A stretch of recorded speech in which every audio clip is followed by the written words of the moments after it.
I. That actually just happened to play because I unlocked my phone and I was already on it. Who do you think you I?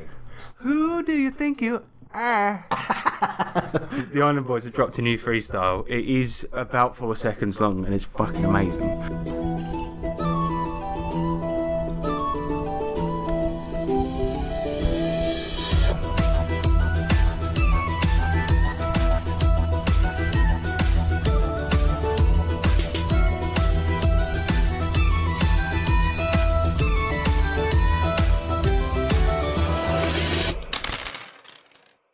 Hello, ladies and gentlemen. Harrison here, just letting you know that there's a bit of weird audio interference on the podcast this time. I haven't a fucking faintest clue why it happened. Sorry about that. Have a good enjoy. Hello, and welcome to the 3T RPG podcast, a show all about tabletop RPGs. My name's Harrison Hunt, and with me is Sean Hunt. What's going on? And of course, we've got James Clunk. Blim, blim, blim, blim, salabim. Now, as I mentioned, this show is all about tabletop RPGs, and today we're going to be reviewing a game inspired by Hitler himself. That's not even a joke.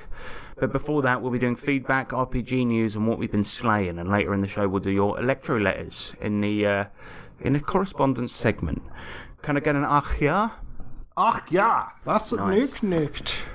What's good about today is that Sean is going to be doing the main subject. He's reviewed Racial Holy War. Well, you said you were gonna. I thought you were doing it. No, seriously. Have you done it? Yeah, I've done it. So, do you want me? Well, Sean's done it, but he's composed it in the form of a song where it's going to sound exactly like I've reviewed it. It's a very conceptual, very experimental song. Yeah, it's been Holy War. Sean, Racial Holy War. this is the second time today you've sung really cringily. That's a He bit. just sung Hitler in a how many- really how many soft way. Sorry, my mic stand just fell down, just out of nowhere. So that's staying in. I haven't got time to edit this shit. All right, let's do some feedback. The feedback side. The feedback side. Yes, bitch, the feedback side. It's the feedback section. Yeah, we take your comments and read them out. Yeah, feedback, bitch. So Giga Greg, he says, I'm impressed with how diehard the fans of this podcast are. Thank you, I wish they were. But This is my favourite podcast by a long shot, and there's something about it that just keeps me coming back. It's raw and authentic, has great production value without being over-edited. Bravo.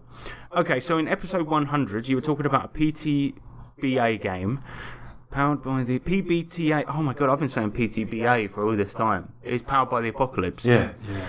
PTB. Yeah, it is. T. Powered by T.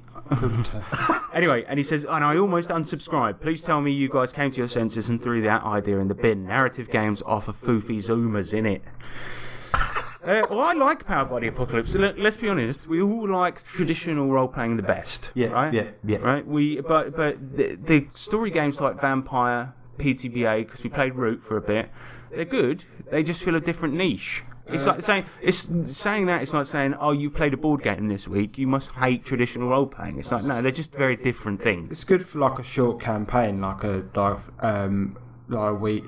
maybe a couple of weeks to 5 weeks or something, and Depends on the setting, because some of them are really fucking good. like Root you could play for 8. Root is very good. What's that one with the werewolves and shit in it? Powered by the werewolves. No, it's not Powered by the Werewolves. Stop making up games all the time. It's got Monster of the Week. That's it. Boom. That one's good. But yeah, he was very nice to us at the beginning of his message. So yeah, thanks for the message. But don't you ever. Yeah. Don't you ever do it again. Yeah, but PTBA is very good. PBTA, whatever, is very good. Tales from the Loot. That's not even closely the same thing. No, but it's not. It's Oh, that's like a story game as well. Yeah, exactly.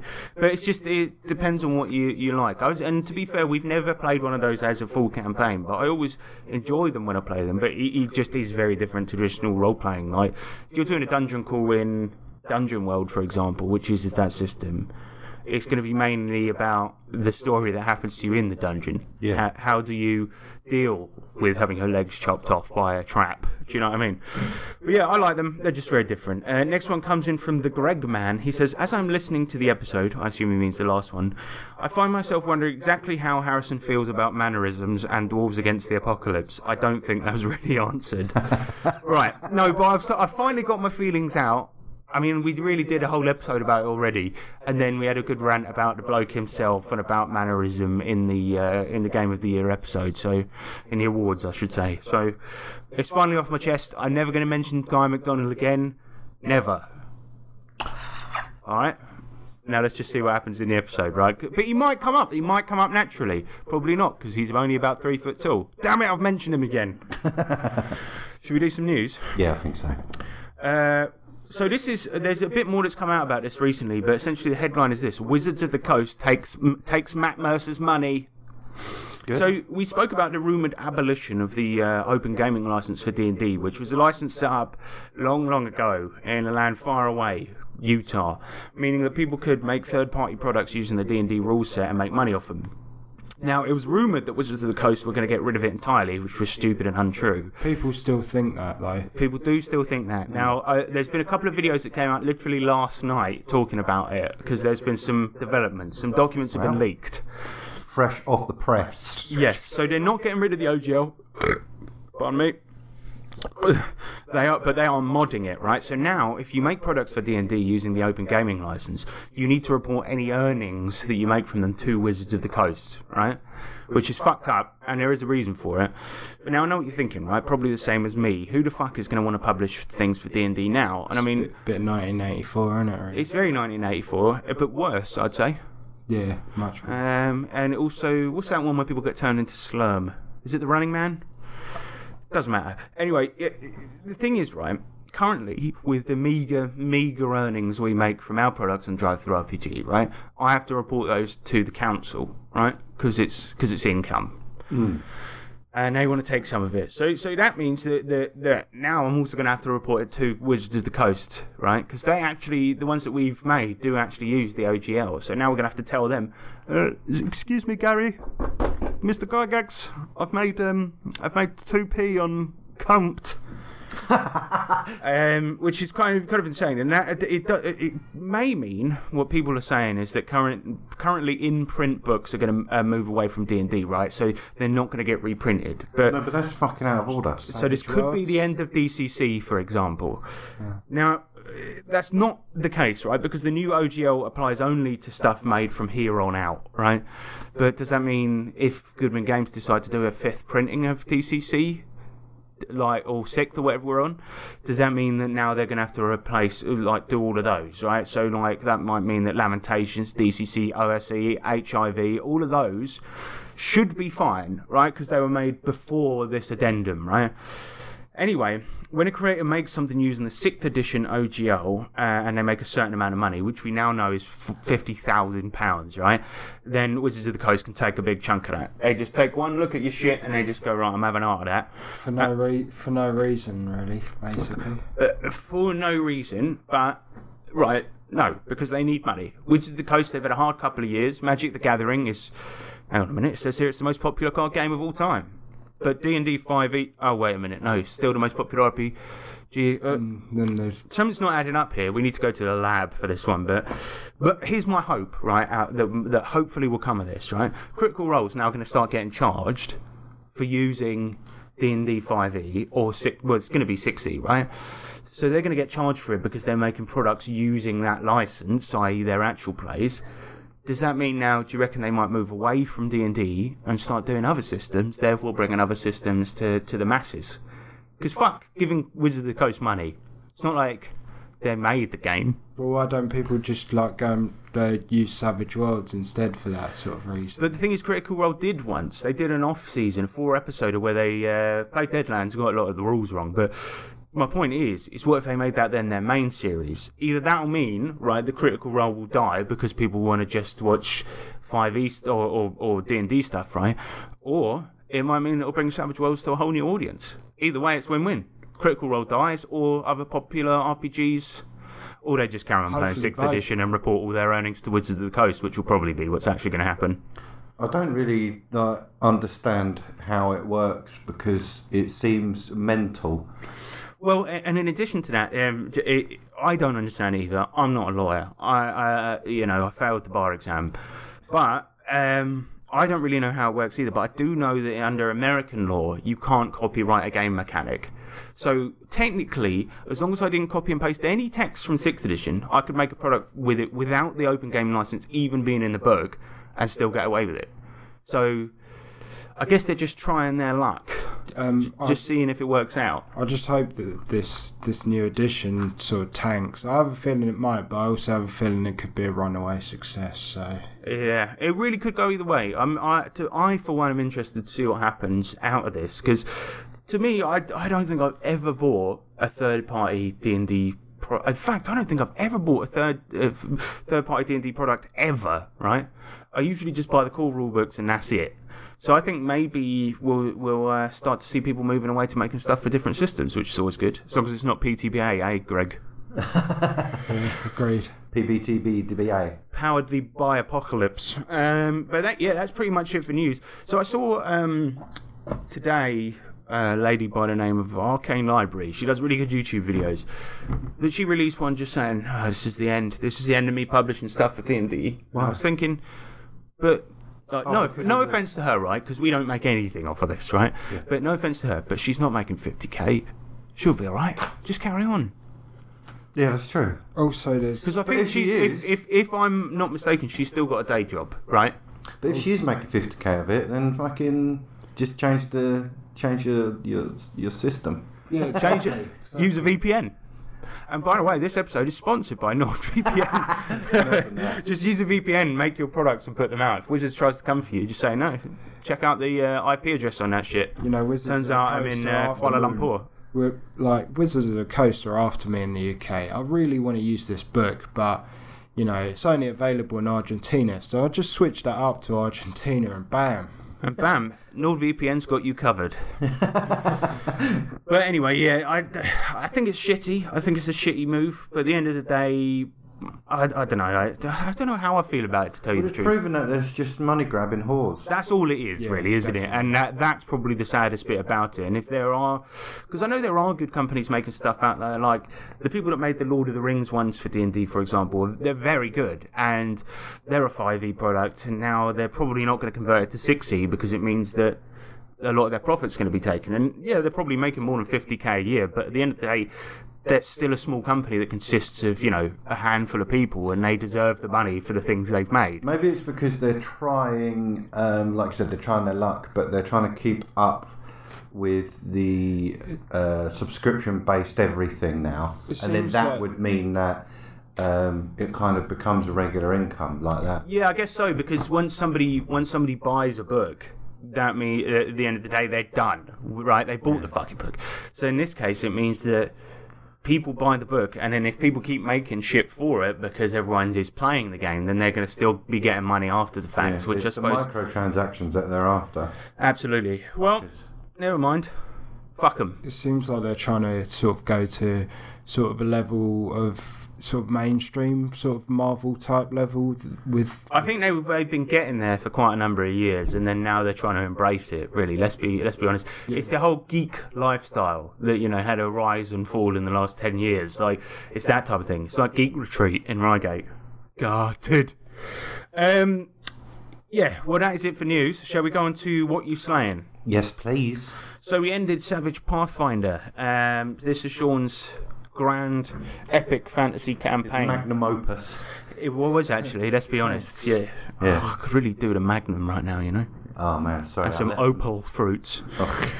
Yeah, it was good. So this is Pinnacle's Savage Worlds mixed with Paizo's Pathfinder, and it sort of emulates classic fantasy without the guff. We love it up the bum. We really do. Won a lot of awards in the awards show, and we've been playing this game. We were starting out as the police for a very small town, got embroiled in this whole thing where these crystals that protect each city are being corrupted by evil, and yeah, we finished it. So we kind of got to the end, and the last crystal that we had to get was the light crystal, and we had to slot all of the other 5 crystals into the light crystal. What was cool was that each crystal kind of had a patron attached to it, and these are all characters from our old campaigns that have since become sort of demigods or gods or whatever. Yeah. But when we finally plugged all the 5 into the light crystal, it was our old characters, and they'd sort of been in heaven for a long time, and they came back to help us in the last fight. Yeah. So essentially, we could have taken on the boss at any point, the last boss, but it turns out that by collecting all of the other crystals and unlocking the demigods that were leaked, that were trapped within them, it meant that we could damage the boss where we wouldn't have been able to before, because they weakened it enough for us to... It was quite a good cinematic piece that Sean sort of played out in that scene, because as soon as it opened up, he just went, okay... like you're about to get attacked, and then every single one of the patrons come like out. We had Stanley from a previous game come out and like slash it with his big holy sword. We had somebody else, Norman Fiend, who was one of the previous bad guys, come out and blast it with a load of darkness. It was really great, and it turns out that the bad guy... Oh god, long ago on this podcast we did an episode about how to do a big bad, and it was this guy from many years ago, the first campaign we ever did as a group, and the big bad was this guy called Lenny Smeckers, who turned out as nothing, but then sort of through the game and the characters liking him, sort of he became the big bad, and it turns out it was him, and he'd come back, and it was this whole thing where he was trying to create, what was it, the ultimate evil. Yeah, well, he basically, his sort of reach of power only tended to work in that universe, and because he was kind of at that point lonely because he was so powerful, he decided to control and manipulate this universe. And that's what he did. And by corrupting all of these crystals. Yeah, it was pretty good. So we fought. So the very final scene, we had James's character Ruddles, a barbarian, who was close to being veteran level.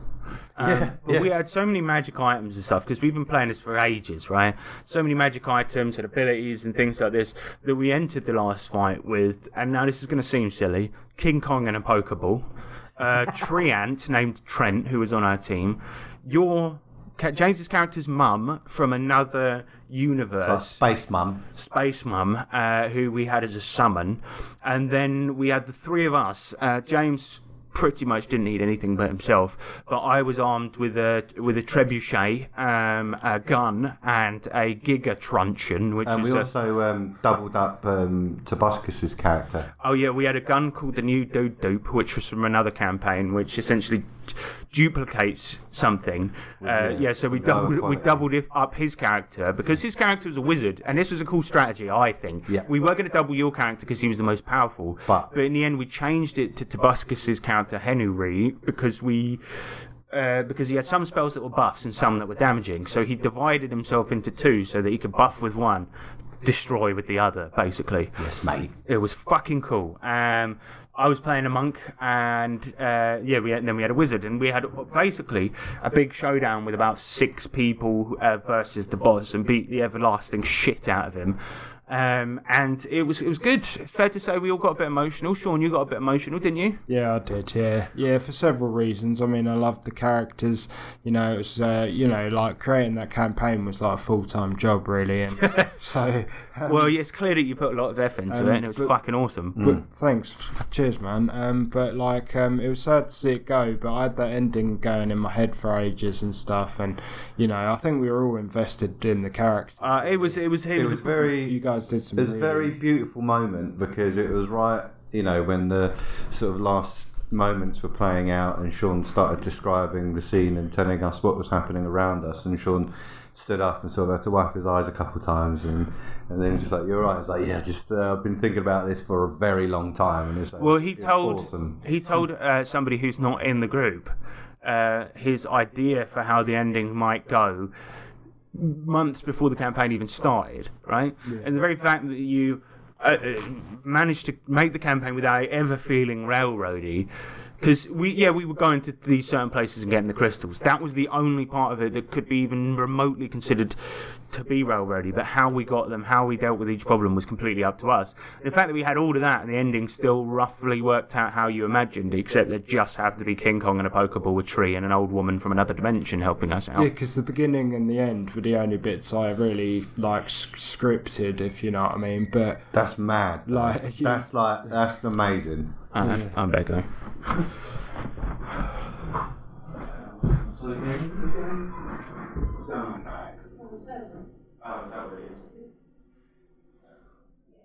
Just getting left in. No, it won't be left in.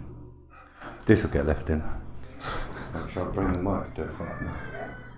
Oh wait, that's on record now. Don't listen to this. Okay.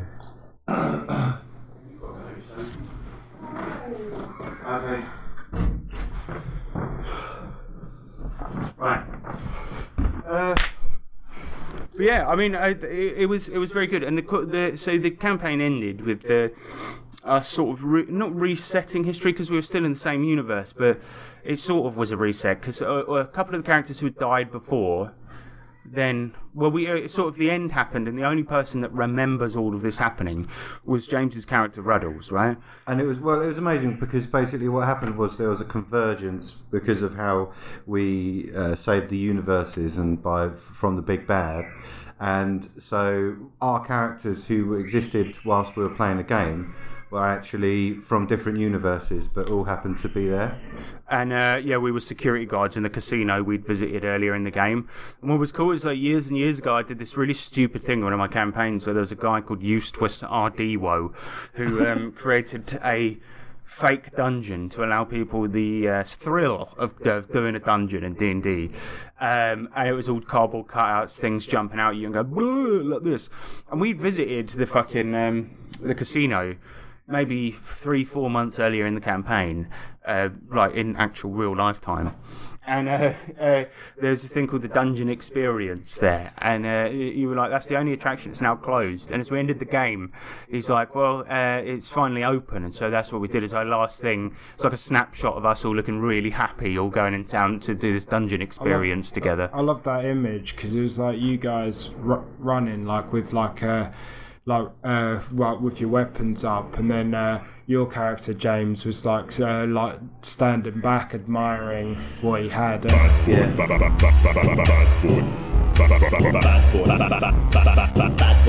Bad boy. Right, well, we had to stop for a minute there because my fucking neighbours, I don't know if you can hear that, listeners, but they're drilling. It terrifies my son. And then, we went down to complain, and then they started telling us that they were going to do it, and now they've just stopped entirely, telling us that is, and just drilling. And it's fucking Saturday morning, man. What are they doing? Anyway, it's like allowed in. Yeah, right. Fucking cunts. Anyway, sick campaign.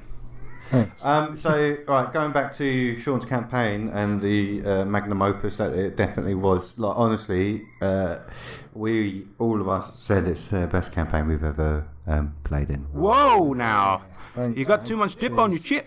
No, it was very, very, very good. I think, and now this is terrible, but I'm going to say it, and I know he doesn't listen to the podcast, but I think a big part of it, right, was that for once we were allowed to simply play good people with morals. Because there is a player at our campaigns that left semi-recently, and he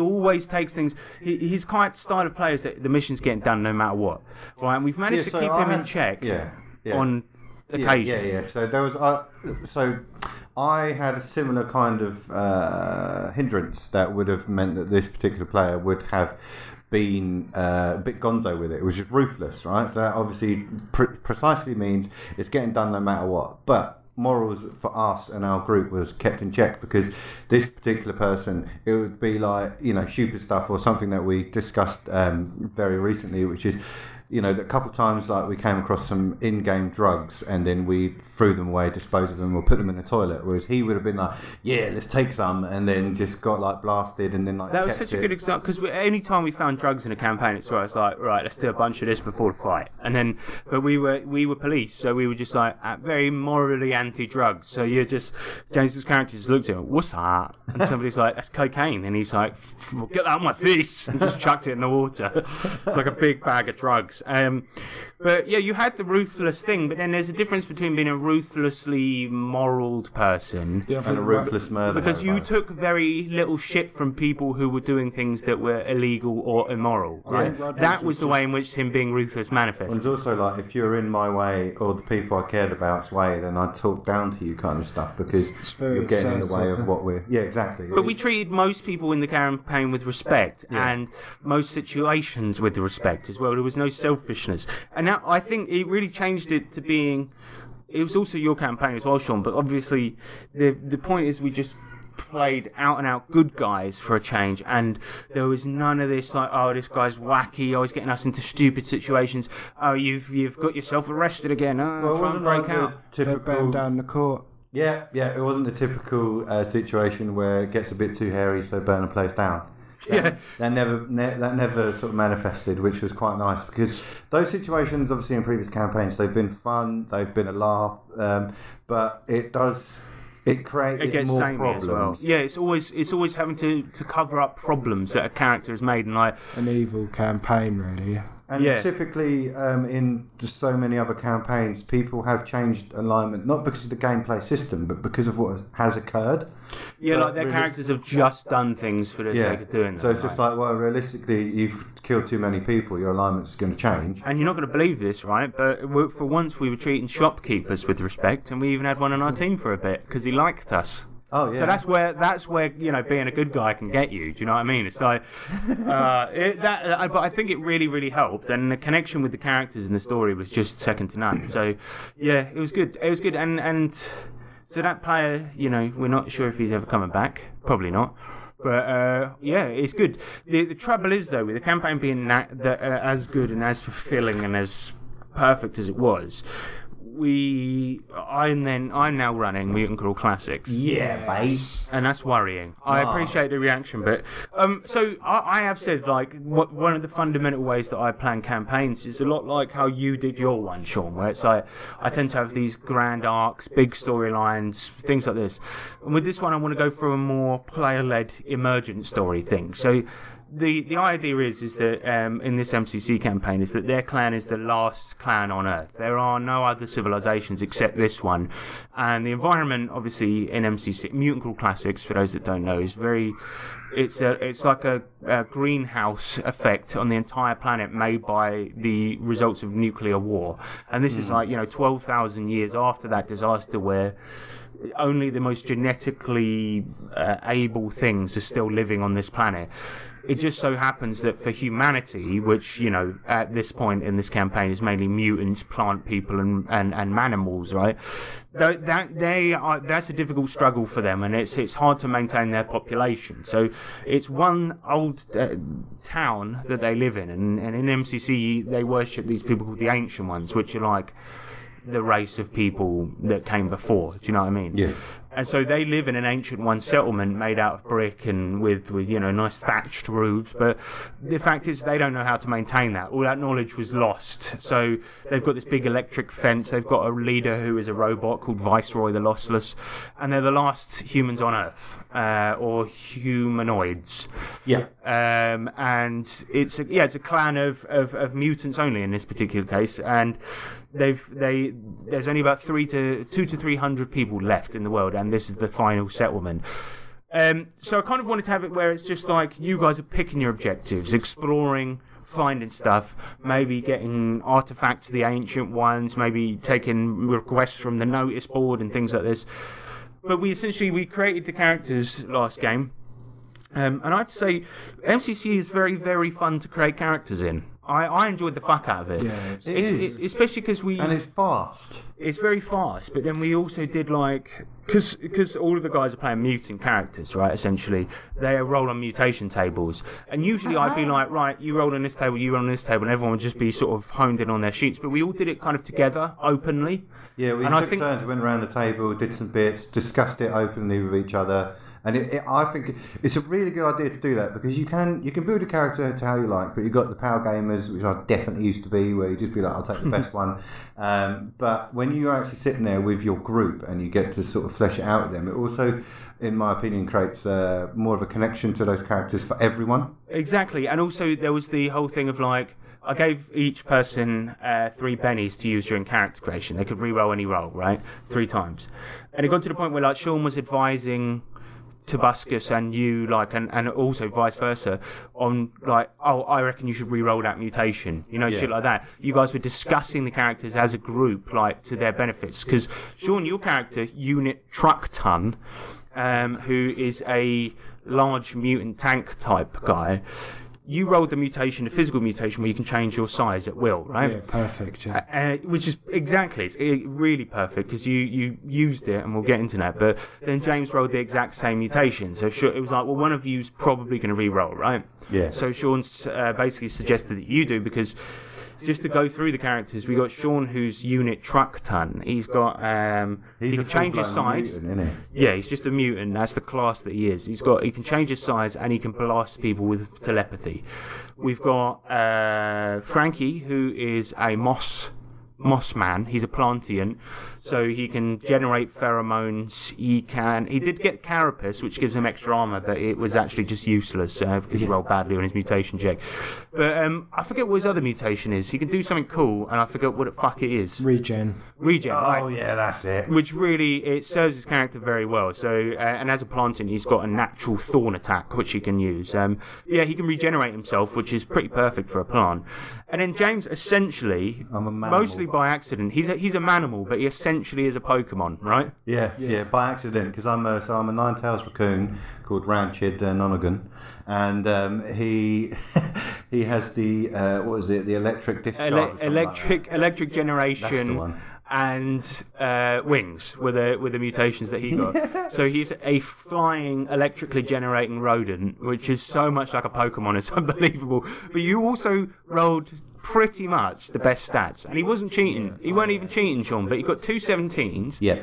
And he got 12 hit points, bigger than Sean, who's the tank character. I got almost the perfect amount of hit points that I could. But it may end up, with subsequent levels that you end up rolling really low. Oh yeah, and I'm used to that because of the amount of DCC you've played. Right, exactly. Where you start with like 4 hit points. Yeah. So I tell you what, it's very beneficial that I'm the one with the highest HP and I can fly. Yeah, good point, because for drawing out attacks it's very good. Yeah. So there's a big thing in MCC where people know this. It's like the funnel in DCC and MCC, right? And the thing is what it is you get a bunch of 0 level characters and you run through a dungeon. The ones that are left, those then become your characters. Yeah. We decided to skip it, as we've done with our actual plays, and the reason being is because, as Sean rightly pointed out, he wanted to make his character and you guys make a team together, and also like just have a connection to that character. Do you know what I mean? Yeah, well, this is how the connection was enhanced, definitely, by skipping it and then talking about it together. Yeah. But I did include the Rite of Passage, which is the name for the funnel in MCC, in the game, whereby it was like you guys were picked to become warders, which are like the people that go out of the village and do missions. And if we died during our first battle, then we'd have to create a new character. Yeah. And that would have been... yeah. So the mission was that people had spotted this dinosaur out and about, and you guys had to go and kill it. Now, the description for which was really vague, because some people were saying that it had one big eye, some people said it had 2 eyes, some people said it had 3 horns, or 1 horn that could shoot bullets. And so the guys get there, and essentially this was just how we did the first episode, just a fight for you guys to prove to your tribe that you're worthy of becoming warders. That's what it was. Well, it was pretty awesome the way that he did the fight, because we started off in a church being read a sermon by our AI robot King Mayor Man, and then as we were randomly chosen in a hilarious way to be the new, is it wardens or warders? Warders. Went for a break, and Harrison put down a fat ton of terrain that he'd been making. Yeah, so we did a first fight in sort of a city area, ruined city. I mean, it could be hardly called a city, but so the guys they see these 3 mantis men sort of menacing this dinosaur that they've gone to get, and they think that's the fight, but then they awake this mecha robot with 4 legs that, by a lot of stretches of the imagination, could also fit the description of the thing they've been gone to kill. Yeah. So they didn't know which to get, so they then started fighting both of them, and it was pretty fucking good. The trouble is, I felt like Unit Truck Ton really. I think everyone played to their strengths, right? So Sean, at one point, your character, what did you do? You did something with one of the Mantis men. I threw him into the beast. Yeah, onto the horns of this Triceratops that they were fighting. Then you jumped on the back of it and, using your strength to overpower it, rode it into the mech, pinning it against the wall, which was fucking awesome. At the same time, James's character's flying about and doing electrical discharge. First of all, I mean, you were using it for damage, but second of all, a Plantian character, he went down, right? Oh yeah, he went down, and then the very first attack the mech did, he whirs up his minigun. I go, right, I roll randomly for the direction, and it hits the Plantian character, Frankie, who's just a bunch of mold. And immediately, he has 6 hit points. I rolled a 6. I did it out in the open. Yeah. And it just goes. The guy's fucking dead. So James's character flies in, does electrical discharge on him to resuscitate him. Using like a defib. Yeah, like a defib thing. Well, I got him up to 1 hit point during that. That was pretty awesome. Yeah, and then meanwhile, Sean's riding on the thing. You were trying to ride on it as well to get it to bite the mech. Whole fight ended with somebody turned it into goo. Was it you, James? It was me. I did such a massive electrical generation on it because I focused it on its mouth that it basically exploded. So my roll was so... It was incredible. Ridiculous. But for those that don't know, in MCC and DCC, in DCC, your spells, you're always rolling on a table, right? Yeah. So, a 1 means you've lost the spell forever. A 2 and up, it means that the spell fails and you can't use it for the rest of the day, and then they get more and more powerful as it goes on. Yeah, in this, your mutations, they work that way. So, 11 or 12 is usually a success. And then, then there's different tier levels as it gets higher. So, for example, when Sean first rolled his size change, you had the lowest result, but that still meant the lowest successful result, I should say. Yeah. But that still meant that you grew up to 9 feet, add an extra 4 strength, which is why he was tossing people around like nobody's business. And James, in this case, you spent a bunch of luck, and we'll get to luck. I ended up getting a score of 25 or something like that, or 23s. Yes, so it was very high. And ended up doing 6d6 damage or something like this. I think it was that you got to do 3 arcs of 2d6. Yeah. And you could do it on any target you wanted. Of course, you just overloaded the mech, blew it to smithereens. Or was it the tri? No, I did it on the tri. Well, there was a Triceratops, yeah. It was really good. And anyway, they destroyed the mech more or less. I think it was probably you, Sean, that did it. But they destroyed the mech, and then this guy comes out. He's a fully automated robot man. Humanoid in appearance, right? And so far they'd only seen one robot and know of another in their village. And the robot leader that they have, Viceroy, he's like a box with 1 wheel and 2 little spindly arms, right? So they get evidence that they've killed both of these things and bring it back to the village. And the chief, he seems really fucking surprised that they've seen a humanoid-based robot out there who was talking a bunch of gibberish as well. He was going, "Where's Jody?" and things like this. And then seemed to want to try find Spider-Man. He kept on going, "Fuck you, Spider-Man." So. Here's the thing, another small detail was that they'd seen a poster when they went to this, town of the Ancient Ones to fight this Triceratops, and the poster was for an old movie called The Phobocop. And the weird thing is that this bloke who got out of the mech looked exactly like that Green Goblin. No, he looked like the Phobocop, but essentially, Green Goblin.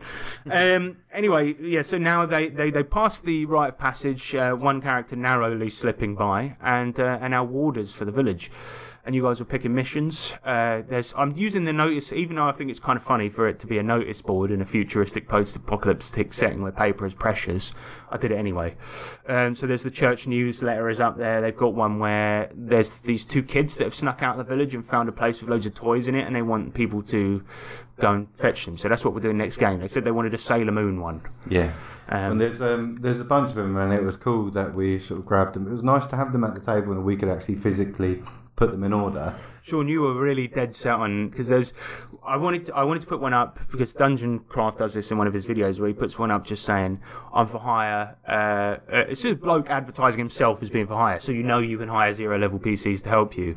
But his name, I basically came up with very weird names for this setting, and one of them was Hunt.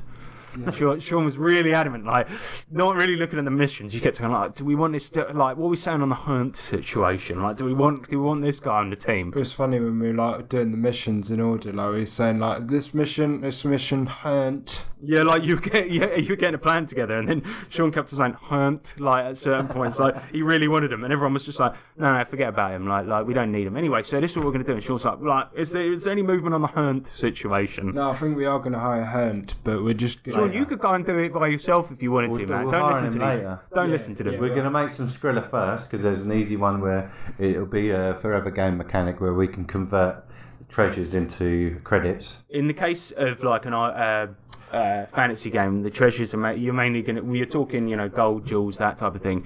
In the case of this campaign, it's like paper. Bottle caps. You can have bottle caps, any metal really. Circuitry, paper, artifacts of the ancient ones. Even if they're like a t-shirt, that could be an artifact, right? I reckon we need some weapons and armor. I reckon like Eunuch Chuckton could use a giant axe. Well, because at the beginning of MCC, you don't spend money because the whole game is basically a bartering system, right? You don't just start off with wealth, so you roll randomly for a couple of bits of gear. And to be fair, I think it's my mistake. I should have said, like, do you want to prepare for the mission? But we just sort of went ahead with it, and that's probably my fault. But Sean, so we all started off mostly with natural armour. The only one that had any bonus to AC was Frankie the Plantian, because he had a shield. But his agility was already -1, so all it did was just negate it to a 0. So he was just on 10, which is really bad. I thought it was like a good tutorial, because it showed us every element of the game, really. Because even one of our characters, Tobuscus' one, fainted, isn't it? Yeah, and then we got to demonstrate what happens when somebody dies. People use mutations. We were using the fleeting luck rule from Lankmar, which narratively makes more sense in that game, but it's just a good rule. And essentially what it is, for doing a daring act, something cool or something funny, whatever, I'll hand out a luck point. And in DCC you have a luck stat that you can burn, but now you've got these extra luck called fleeting luck. And if somebody gets a crit, everyone gets one too. Yeah. The trouble is, if somebody gets a fumble, which is what they call crit fails, all of the fleeting luck on the table disappears. It goes back into the bank. Oh, that happened twice. It happened twice, and it was the same fucking guy that got the fumble. It really makes you hate a man when you're sitting there. Sean had like a pile of 8, and you had the same, I think. And then suddenly, you can use them to add a plus to any roll. These guys are sitting on a +8. They can break out at any point they want. Suddenly, some idiot is just trying to like walk across the map or something. Scores a 1. I liked how you said like, oh yeah, you fucked everyone over or something. Yeah. Well, it's a good mechanic to use because you can, if you're almost at a certain DC check, you can just be like, well, if you spend 3 luck points, then you'll be able to succeed in the task that you were trying to accomplish, and be like, yeah, sweet. Yeah, well, technically, I think you're only supposed to spend them before the roll, right? But I just don't think... I've noticed whenever that is the case, I know there's some mechanical reason why you shouldn't do that, but whenever that's the case, people just don't spend them unless they could do it after. Because if you pour, let's say for example in DCC, another mechanic is spell burn, right? Yep. Where you can burn physical stats to make a spell better, like you cut a finger off, or I don't know, eat some. Stop touching the microphone. That's my son. Or you cut a finger off, or eat some glass or whatever. But the thing is, imagine if you had, like, let's say, just for example, just for sake of ease, yeah, Jesse, good point. Let's say, for example, you have 18 strength, and you sacrifice 8 of it to only then get a crit fail. Yeah. They don't want to take that risk. So I personally think it's a much better idea to allow players to spend it knowing that the outcome will change as a result. Yeah, because exactly. It means it's like, oh, I've got this one roll, this one opportunity, I'm going to spend the entire pack of 8 that I've got, and then the next roll I'm going to do, that means that I'm not going to be as successful. And that's fine. Yes, with Fleeting Luck, we love it. MCC, it's been fun. We didn't get that much chance to do roleplay, but I wanted to start the guys off with a sort of demonstration of the mechanics in the world and things like this, and I think it was very good. But starting next game, the whole thing's going to be completely player-led. You guys are making up your own goals, really looking doing whatever you want. So it's going to be fucking awesome. Yeah, I love the sort of survival-y aspect of it. Yeah. It's a lot of fun. But that's fun, one thing that we really like, because Sean, for a long time, your sort of perfect game, as it was Fallout, Savage Fallout. Yeah, because of the post-apocalyptic, and that was like your flavour, like consistently. But this one is kind of more gonzo, and we at the beginning everyone chose their clan, so there's a bunch of clans in the book. And we went for one of the more gonzo ones. Because but then it's a lot more fun. Like you can play humans, and humans are really good. There's no two ways about it. But we're humanoids. Yeah, you're humanoids, and one of the best parts about Mutant Crawl Classics is the mutations, because some of them are just insane. Yeah. And so we've got a cast of characters that's pretty fucking cool, I feel, and the abilities. And also bear in mind, you've got the ability to get new mutations, or lose mutations, or get defects, right, throughout the campaign. So your characters, as much as their abilities are cool now, think about what they are when you drink more radioactive sliz or whatever. Well, the thing is, we love the sliz as well, don't we? So they picked up the Children of the Glow. That's the one. And their clan, they worship mutations. If you see a chance to radiate yourself in some way, then we'll take it. You kind of have to do it from a moral standpoint. So But I feel like because of our previous campaign and how we played it, I feel like we're not going to do it for the sake of being I'm going to get a fin instead of an arm. We're not like up for that. We're trying to sort of, if we get choices. We're trying to, if we do get one that's suboptimal, then it will just feed into our character design instead of it being like a goofy little trope.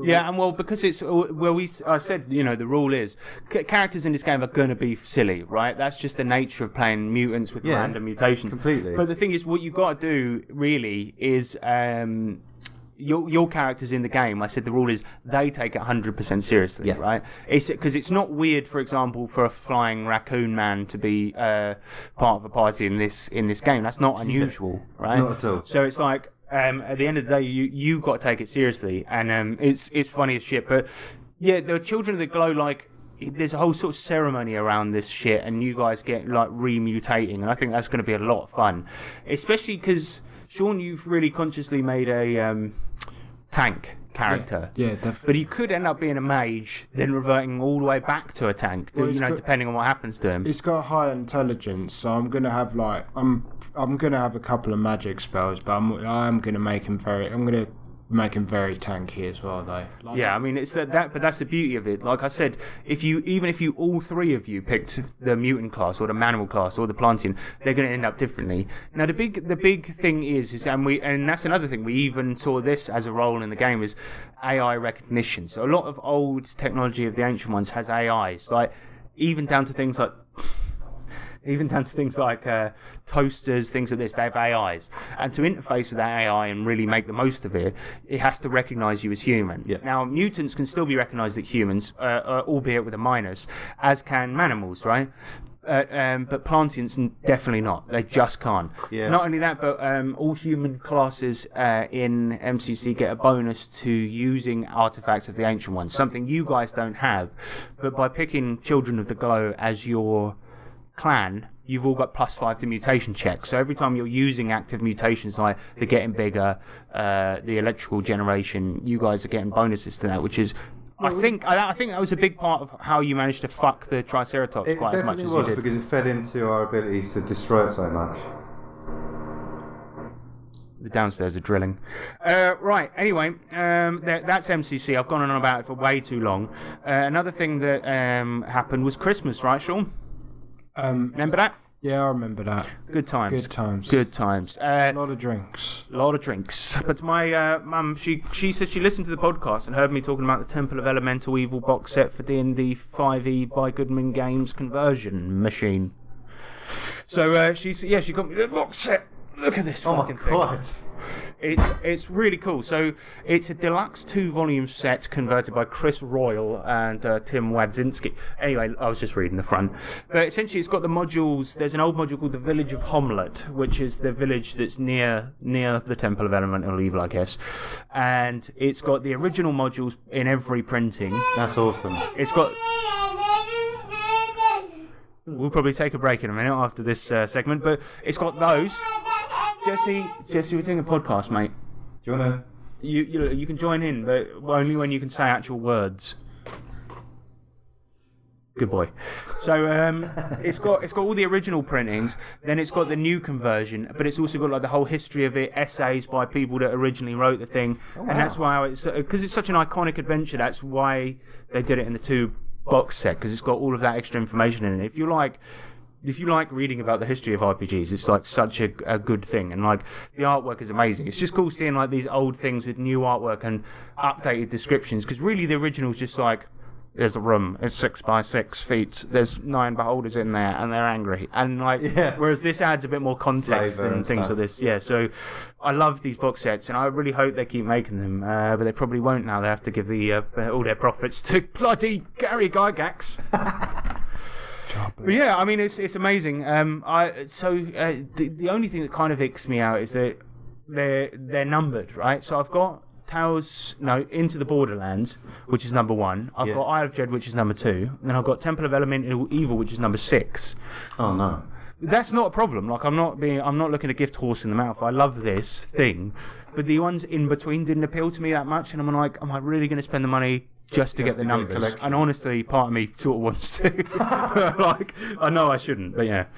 All right. Well, that is it for what we've been saying. Has anyone else done anything gaming related since the last episode? No RPG gaming. No, me neither. No. We did play Jackbox Party Pack. And categories. Do you want to say one of the T-shirts that came out of the Jackbox Party Pack? They're always. James drew a very well-known Hindu. So were you doing an RPG? No, he was asleep at the time. He was. James drew a very well-known Hindu symbol. Let's put it that way. Don't. The only thing really game related I did, right, because we had this discussion on this podcast, and we were saying that, like, in the D&D RPG, it's a bit annoying because, like, the druid turns into an owlbear when they can't really. Are you talking about you said RPG when you meant film? Oh, the film, yeah. Yes, go on. Yeah, in the film, he turns into an owlbear. She. Is a she, I suppose. Yeah, the druid's a woman. It's the sexy one from It. And they're all sexy. It's been in It. Yeah, unfortunately they are. Because they're children. I mean... That's the joke! Hardened adventurers and all that, but yeah... I was hardened when I was watching that trailer, mate. Yeah, nice. But she... It has been a long time. Shut up! Right, since I watched... No, what I'm talking about is the ginger woman from It, who is now an adult woman. Yeah. Carry on. Yeah, That's all getting cut. So she turns into an owlbear, and so I said, based on that, probably going to be a shit movie, just sort of like bit jokingly. And then someone said, excuse me, what about polymorph? But polymorph doesn't mean, that means you can turn into like a dog or some shit, innit? Yeah, it's a different humanoid type creature usually. And also, correct me if I'm wrong, which I probably am, is polymorph a druid spell? Or is it a Harry Potter potion? Wait. That's polyjuice. Yeah, I know. Polyjuice is a different thing, which we're going to get into on the main subject, actually. I was sure that polymorph isn't a druid spell. It might be, though. It might be. It's hard to know because D&D's got too many spells. But, no, I mean, it might be a good film. But is that all you had to say? You just said you just wanted to say. No, that's. You were trying to dunk on somebody. I was having the discussion about the movie. Who are you dunking on? I'm not dunking. Kevin, you got dunked. Well, the movie, really, but Gerald, you got dunked. That's the only RPG thing I've done. Is you got dunked. Talk about the D&D movie. Okay, right, yeah. Triangle, Jesse. We did play Project Zomboid as well, but that's not really role playing. It was funny though, James, because there's Project Zomboid. There's a lot of things you can do, and one of the things is that there's an option that just says "sit on ground" for if your character's fatigued. And Sean was legging it from a horde of zombies, and I just kept on saying "sit on ground." Right, well, we better go for a break. I had to get my son up from his bedtime nap because downstairs are drilling and it terrifies him. So as you can probably hear, that's him in the background now. He's a cute We'll probably wait until such a point where he's not making such a racket. He's just talking to Sean. They're just passing each other a triangular Rubik's Cube, which I got for Christmas. Bye, everyone. We'll see you in the main subject. Subject, magic. Main. Subject, Tokyo. Main. Subject. Hitler, Ye's new favourite bloke. A man who the mentally deranged rapper says was responsible for making the Blue Yeti microphones we now use. But actually, Hitler wasn't just a benevolent audiophile, no. In fact, Hitler wasn't a good guy at all, except to his dog, maybe. And I'm going to shock you here, lads. You know the Nazis? Yeah. Hitler done that. Shit. And considering there's been RPGs so sexist and violent as Fatal, so noncy as Black Tokyo, and so cucky as Crystal Heart, well, it's only a matter of time before we got an RPG directly inspired by the actions of Adolf H. Hitler. Yes, we're talking about Racial Holy War today, a game by Reverend Kenneth Molyneux, who was a member of the white supremacist cult, the Church of the Creator. Before we get into the game, however, I wanted to talk about the cult specifically so that we know what level of bigot we're dealing with here, right? Are we basically dealing with the diet Nazi, like, say, Trump, or is it full-fat Nazi, like the Golden One, or Varg, right? Nice. So, the Church of the Creator, now called Shit, my notes. Now called Shit, my notes? That's right, yeah. Oh my God, what is going on? Did it scroll out? Yeah, it keeps doing it. Oh, you got a screen glitch, bro. Yeah.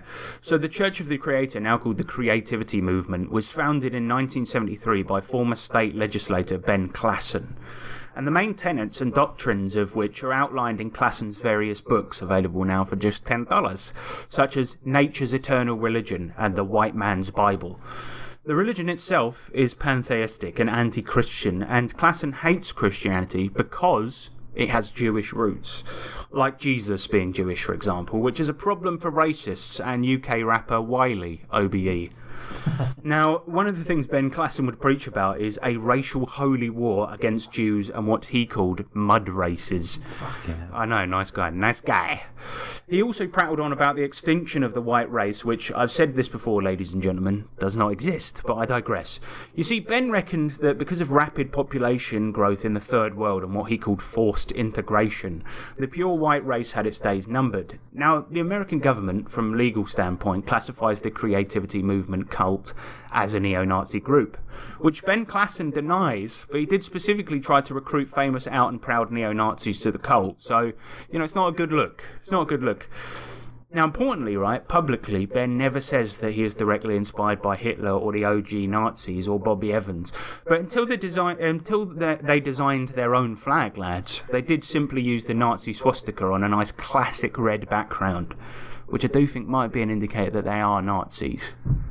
Right? Yeah. I think if you're saying you're not a Nazi and then you're using that flag as a placeholder, Do you know what they should have done, really? Is just put in brackets underneath the swastika, not a Nazi. Subject to change. So, yeah, lorem ipsum. Well, to be fair to them, though, Sean, it was subject to change, and they later changed it into another flag, which is basically almost the same as the OG Nazi one, because they were called, I don't know actually why it was, but instead of having a swastika, it was the component parts of a swastika making up a W with a crown on it. I guess that's like crowning the white man or something. Fuck knows. But they basically stuck with it anyway, right? So if you see a red flag with a circle and an image in a white circle in the middle, right? Yeah. You're going to have some thoughts about it, aren't you? Yeah. I mean, that kind of, that's... Maybe we should do that with the 3T logo. Just put 3T in a white circle.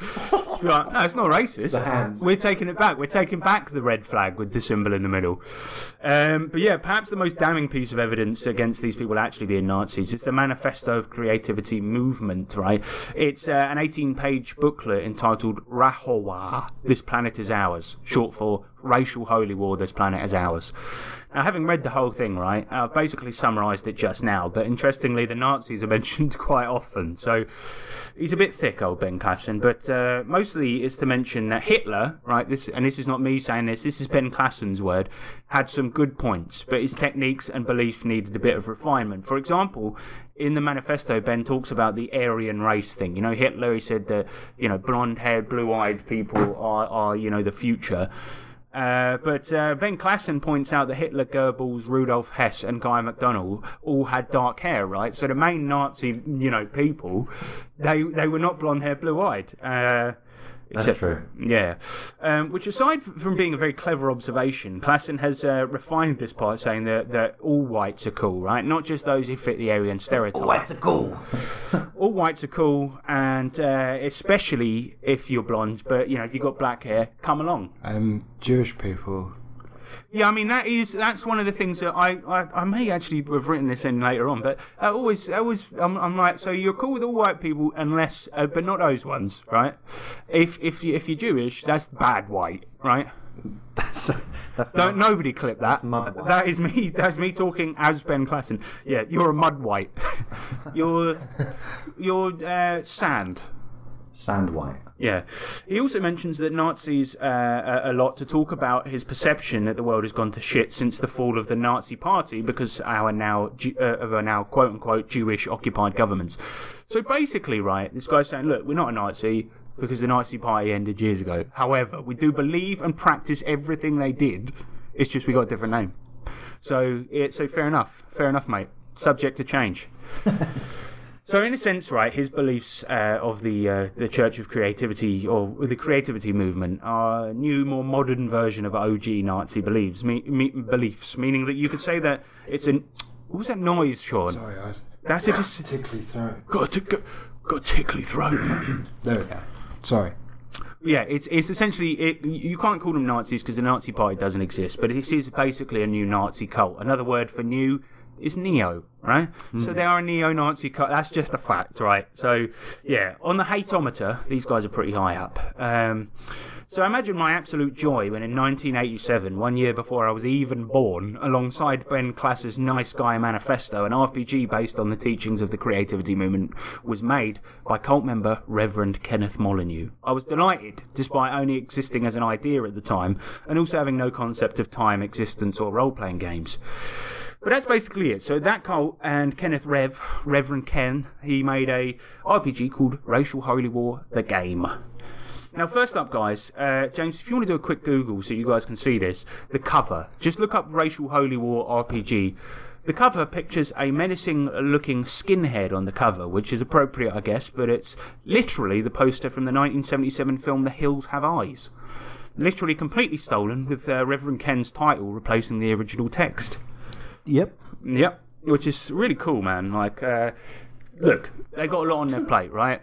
They got a lot on their plate. They're trying to erase all races except the white ones, but some white ones as well. And also, they're trying to make an RPG, so they've not got time to make cover art. That's fine. They nicked it. He's bald, right? That dude, Under his back. Go on. That dude definitely has dark eyes. He's got dark eyes. He may be Jewish. We don't know. Fucking drilling, man. Oh, this is doing my fucking nutting. Every time as well. Just get Jesse down. Right, I'll just give it 30 seconds. So the game is set in what the book calls sometime in the near future, and the world is in danger of complete collapse, and the baddies of the game, you've guessed it, are non-white races and Jewish masterminds. That's so mental. These races have devastated the world via non-white population growth, and all the lands of the world have been overrun by what Molyneux calls despicable hordes, while the, quote, noble white man has been reduced to a tiny minority. However, there is hope, right? Because with a small force of white warriors is rising up to, quote, carry the banner of the white race from the grandiose white empire, lest all will be consumed in cold, dark blackness and Jewness. These white warriors are the characters you play in Holy War, and the GM is called the War Master. Now, this is a pretty shameful premise for a game, right? I mean, even the most right-wing "Make America Great Again, I'm not racist, but" types would cringe at it, but it might be a really good system, lads. No. But it might be. No. He might be he might be a game design genius. There's nothing that's going to be good about this. Don't spoil it. We don't know. It might be a good system. We could mould it into something maybe non-racist, isn't it? Like, there are some terrible people out there that have made good things. Jim Will Fix It was a very entertaining program. Oh, God. Michael Jackson, he's a genius. Let him have a couple of. He's the king of pop, right? So let him have a couple. Kids. So let's talk characters. Kids. So let's talk characters, right? The character stats are all fairly basic standard shit with added ones like heroism, respect, and power. There's also a stat called honor, right? And each character starts with 10 honor, and you can gain more by doing honorable shit up to a max of 50. And if you reach 0 honor, the character simply dies a dishonorable death. Turns Jewish. Fucking hell. You have dishonored us. Sean, did you write this? No. Is your name Ben? That's him. No, Ben Classen's the leader of the cult. This is by Reverend Kenneth. Reverend Kenneth something. But yeah, what dying an honourable death actually means, I don't know if that means, you die a racial death and suddenly turn Jewish for some reason, and you're just like, hey, talking about my wife, or something like that. But what it actually means is anyone's guess, right? I like to think you just die on the spot out of shame, right? You just go, the shame of it all, and then just fall dead. That'd be good. But what it really means is likely that you're taken out by the other cult members and shot in the head for perhaps like helping an old black lady cross the street. And then the gun gets planted in your hand. He just went mental suddenly and shot himself after he ate Mexican food, which we hate. It's quite weird how hypersensitive these neo-Nazis are, isn't it? I've always thought, it's kind of funny because you can be anti this and anti that, right? Even if you're the biggest racist on the planet, like, you've probably got an iPhone. Who's made that? Chinese kids. Under very dubious conditions. Actually, that's probably why they like them. But like, eating Mexican food, using Chinese electronics, all these things, right? They can take your shame rating down, basically. Honor rating down, shame up. So you spend 100 points in all of the stats, but before getting onto the actually finishing your character, the book goes into how you use those stats. And I was just going to save this for later, but it's so funny that I just couldn't. So when you want to use an attribute, you get to get something done, right? You just subtract the difficulty rating given by the War Master, or for opposed shit, the stat of the NPC who opposes you. From your own stat, you subtract it, right? So you just subtract the difficulty number, and if the number left is 0, you fail. If it's 20 or above, you auto-succeed, right? Which is a kind of dumb, stupid mechanic that doesn't require much rolling. But if it's anywhere between those numbers, like an auto-success, you roll a d20 and try to get under the number to succeed. Anyway, like in most RPGs, it gives you an example, of like with players' names for context, right? So usually you'll see in a book like, for example, Tina, she wants to leap over the chasm. She rolls athletics. And Racial Holy War says this. Example, the player, Hitler, has a charisma score of 30, while his target, a white racial comrade, has a charisma of 15. The difference is 15, so Hitler must roll a 15 or lower in order to charm the white racial comrade. Hitler rolls a 10 and is therefore successful. And I mean, first off, right, it gets confused as to what the player or the character is. Is Hitler actually sitting at your table, which is a funny image anyway, right? But second of all, could you have picked a more overtly Nazi sympathetic name? Like, you just can't. But why did they choose Hitler?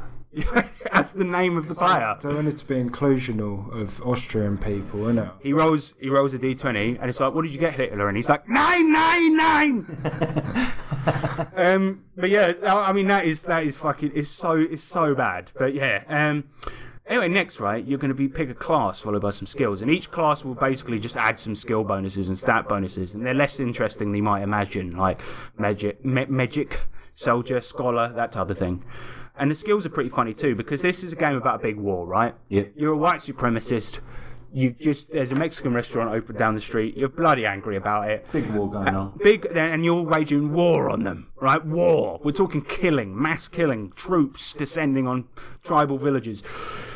But if you've ever watched a documentary about these types of idiots, right, you'll know that making Larry T-shirts inside is a really big deal amongst them. And I think that's why the first skill is clothes making. And the game suggests using it to design a swastika T-shirt or a creativity movement T-shirt. What the game suggests that? Yeah, they're like so. One of the skills is clothes making. For example, making a swastika T-shirt. Now, let's say they're right. So I understand, sadly, why bigots in real life do it, right? Because usually when you watch these documentaries, it's just these racist cults standing on a street corner with a sign, wearing a T-shirt intended to annoy people, right, into coming over and having an argument with them. But let's say, right, that these people are actually correct, and hypothetically there's a big holy war coming and their master race is under attack. Suddenly your town is besieged by violent, mixed race people, and your life is in danger because people are opening restaurants. What are you going to be reaching for first? You going for the weapon? The T-shirt. The T-shirt printing press, of course, right. And not only that, right, from a tactical perspective, wouldn't it be really, really stupid to wear a big bright red T-shirt with a swastika in the middle? That's essentially a target, yeah. Right? I mean, if you're making clothes, you're especially the type of ones these cunts like to wear, right? You're at a tactical disadvantage. So it's no wonder these people are losing on a daily basis, basically. But do you think these guys are the type of guys that like to sneak and get into cover? I don't think so. I don't think so either. So, if these cunts are actually going to act on their plans, we'd know where to find them, right? Because we'd find them with their trousers literally down and be able to beat them easily, because instead of talking strategy, they're talking fashion. And they're probably not sneaky. They're going to be strutting up to you, just like, oh, what did you say? Free speech, motherfucker. And then he's just trying to put his T-shirt on. Just wait there a minute. I'm going to shoot you in a minute. Just wait there a minute. I need to look my best. Get my Lederhosen out. Lederhosen. Lederhosen. Damn it. Lederhosen, also not a great tactical thing. No. Good for dancing, though, so I assume it's quite flexible. Yeah. Anyway, other skills are kind of standard shit, right? But one's called Holy Books of Creativity, right? And it's the character's knowledge, specifically, of Ben Klassen's books, right? So like, the White Person's Manifesto, right? Which somehow, by reading them, allows you to heal yourself, right? So which is another point to the supposed multicultural enemy, because the quote-unquote enemy would be coming in with, doctors, nurses, paramedics and so on, while meanwhile the white supremacist warriors are reading scriptures from a bloke so stupid he thinks bright and colourful clothes is a tactical advantage. So while the creativity movement are bleeding out into their Nazi T-shirts reading the white man's Bible, the other team is just receiving proper medical care. So again, another big tactical disadvantage. You can't read a book and it'll heal you. That's just a fact. Unless that book is made of bandages and you've tied it to your leg, which has been shot. I suppose it heals the mind and the soul.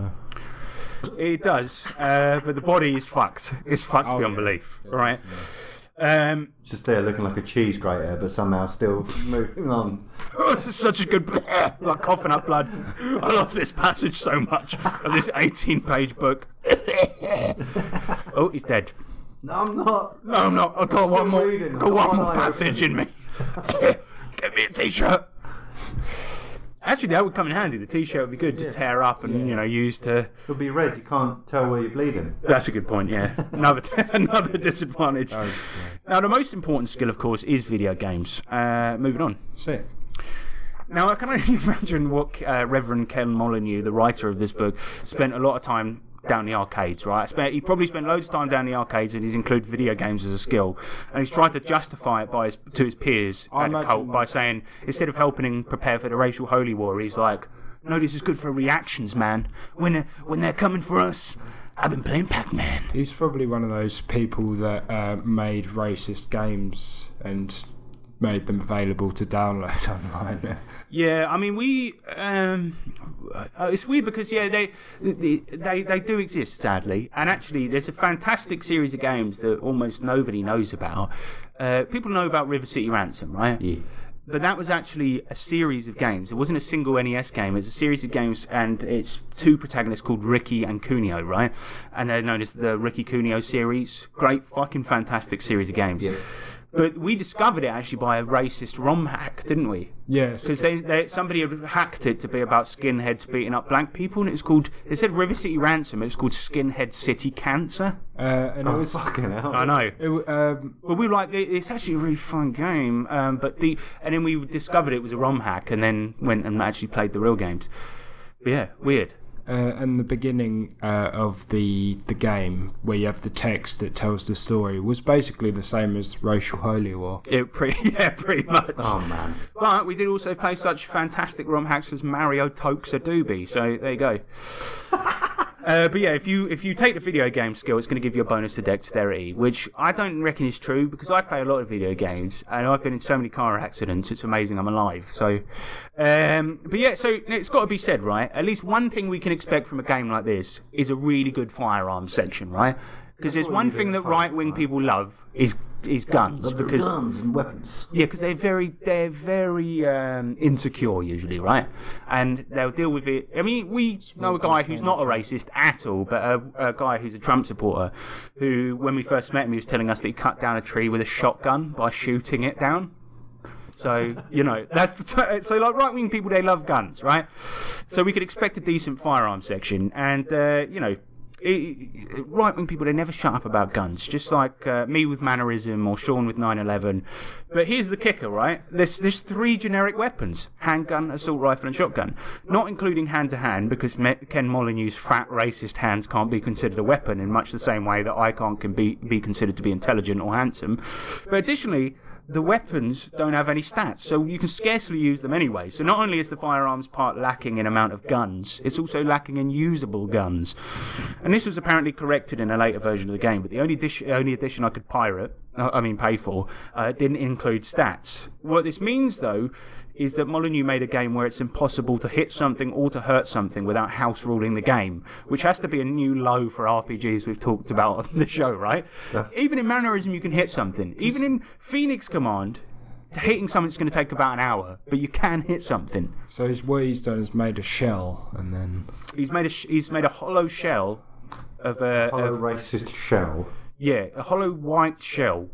Which makes me think, right, and this is just a theory, that Rev Ken, who wrote this, had actually never played an RPG before, let alone tested this one out before printing it out alongside his new swastika t-shirts. Now, we're about to get really offensive here, because we're going to go into the bestiary. I'm not going to skirt around the offensive language. In fact, I will beep it, because I think just for impact here, we need to show how blatantly disgusting this is. It's so fucked up. It's unbelievable. I'm laughing because out of nervous. So the first enemy is the. Oh no. Oh. Now just listen to this fucking description, right? So this is the description. So the way it's broken down is that they have the broad category of it, so in this case the N-word, right? And then they'll describe it, then they'll give very different variations on the thing, right? Oh no. So it says, N-words are smelly and stupid creatures who tend to possess thick skulls. These beasts are one of nature's worst specimen, and it's the duty of a white warrior to eradicate them at every possible chance. Their special attack is known as stench, and if successful, the powerful odour that the exudes. Right, so it ends with an incomplete sentence, first of all, right? I'm going to bleep the bad language, don't worry about it. So the N-word, like all the other enemies, gets a few variations, as I mentioned, and that is pretty gross even to start off, right? That's mental. It's really, really, really awful.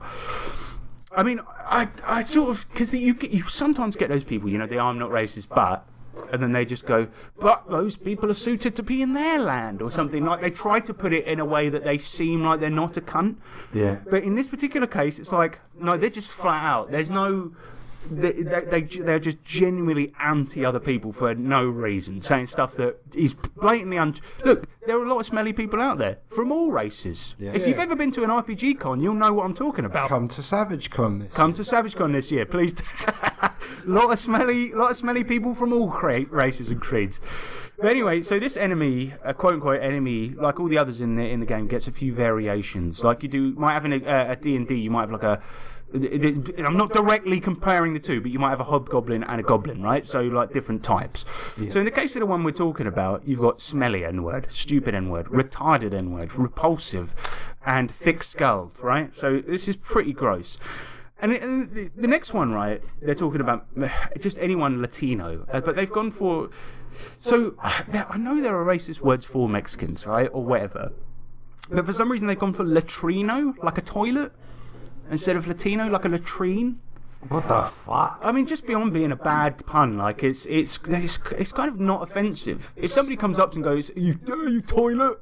It's like calling Green Day Brown Day. Yeah, it's that equivalent, isn't it? It's like that level of clever. And their variations include lazy, criminal, ugly, and so on. And they described as a waste of valuable air on Earth. Wow. Now, last time I checked, air ain't that valuable. It's everywhere. It's free, mate. Try selling it. It's free. Exactly. Well, not beyond the fact that they can't waste it, right? It's kind of a really just a shit way of being a cunt. But unless like you go to the garage, like the petrol station, then you have to actually pay for air. Yeah, to inflate. No, well, I don't do that. I inflate it with my own mouth. Nice. Yeah. So save a lot of money that way. Yeah. Very difficult. Very difficult. Pretty hard. Breathed in a lot of tyre fumes. But the next enemy is sand N-words, who are Islamic people, basically. My God. And then for all the Asian races, they've got gooks, and for, of course, Jewish, they've got the cocks, who are characterised as being slimy, greedy, lying, and perverted, which is actually a new one on me. I've never heard that one before. I will say, though, fortunately, right, and this is mildly funny. It's not actually that funny. In fact, nobody's playing this, and the guy's probably dead, so it's funny. Fortunately, the Asians get off the lightest, right? They're characterised as being communist or annoying, which I think is it's a lot better than being smelly, disgusting, ugly. Waste of air. Yes, like they're either communist or annoying, which is like this bloke probably likes North Korea, though, isn't it? Probably. Yeah. But you know, it's funny because it's like, if what they're saying is true, which it isn't, right? But if what they're saying is true and these people really are a threat to our race and all of this stuff, right? Even if all of that is true, right? And somebody is taking over your country, you could argue that if you were in that mindset, it's a good reason to try and defend your country with guns, right? But somebody being annoying, I don't think is really enough. Because I know a lot of annoying people. I'm not going to kill them. Oh, mate, everyone at this table is annoying, including me. Imagine if we all just killed each other. Because we're annoying. Or just because you dislike somebody a little bit. So it sort of goes back to that guy in our games. Yeah, exactly. He's a communist and annoying. And yet, I haven't killed him But yet. he is blonde hair, blue eyes. But no, he has killed people for being annoying, though. Not in real life, but... Oh, right. What?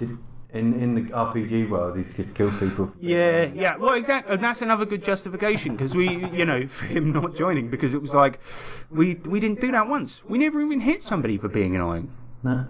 Oh, I did a slap, but that's because they were being disrespected. Yeah. I mean, that's fair. Were they were ethnic? Good act. They were well ethnic. Yeah. Oh no!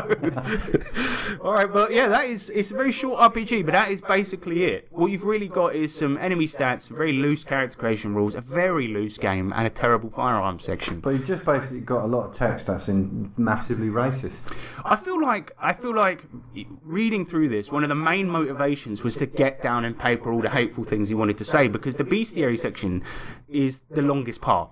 And it's the most passionately written part. All of it is very dull. He also wanted to give ideas to people to, like, perhaps level up their racism and then team up with other idiots. Yeah, it's sort of like trying to teach the things they believe in a tabletop setting, I assume. Mate, that's the weirdest fucking, like, racist nerd thing to do ever.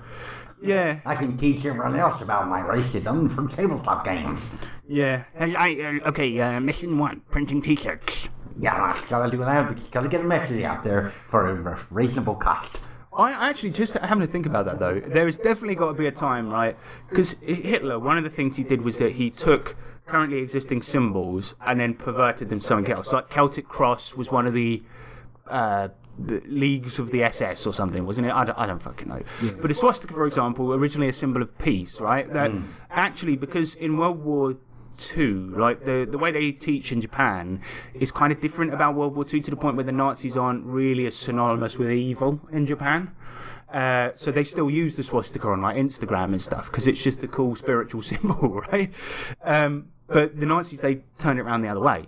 Now, I reckon 100% there has got to be a number of racist cult members, like the people that made this game, out there that have printed it the wrong way around and accidentally worn a Hindu t-shirt. It's actually, and that's quite a funny thought, I feel. That's funny. You just go up to him and be like, oh, Hindu are you? And they'd be like, fuck you, communist. Like against the law in this country to like have that image at all anywhere.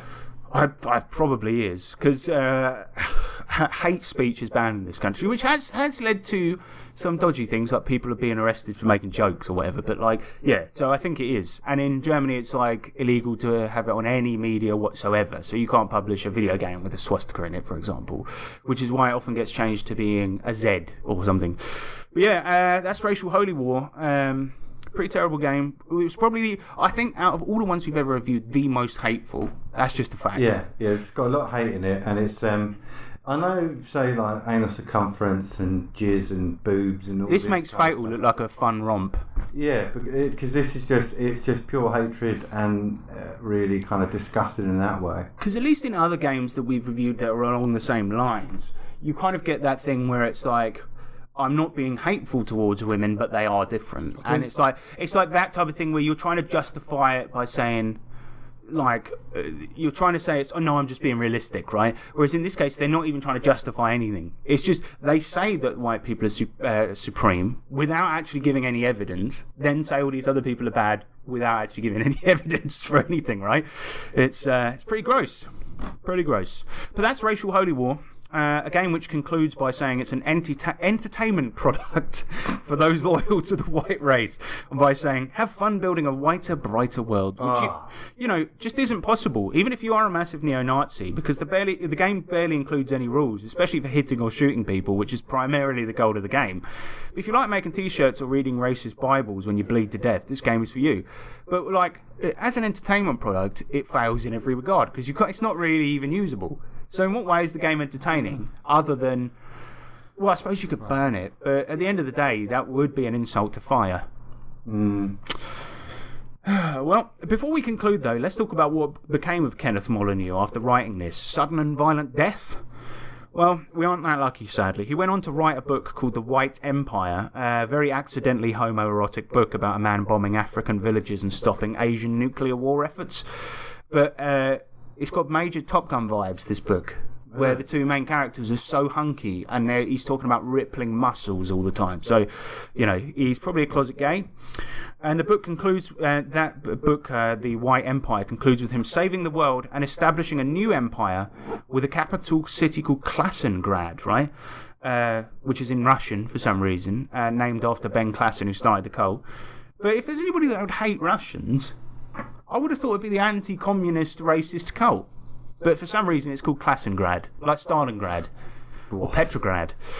Other than this book, though, I can't find much info on Molyneux's life after Racial Holy War, but Ben Klassen, the founder of the movement, did end up redeeming himself, you see, because in 1993 he assassinated the leader and founder of the creativity movement himself. What, he killed himself?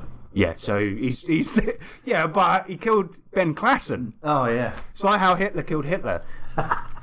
Surely that's got to count for something. But as for the creativity movement, the cult basically died along with its creator. But one member by the name of Matthew Hale tried to resurrect it 3 years later with the New Church of the Creator, which also then had to change its name to the Creativity Movement. Sadly for Hale, though, he tried to get a mate to murder a judge and went to jail. And while two new splinter groups formed, little is known about them, and the original cult is basically as dead as Ben Klassen.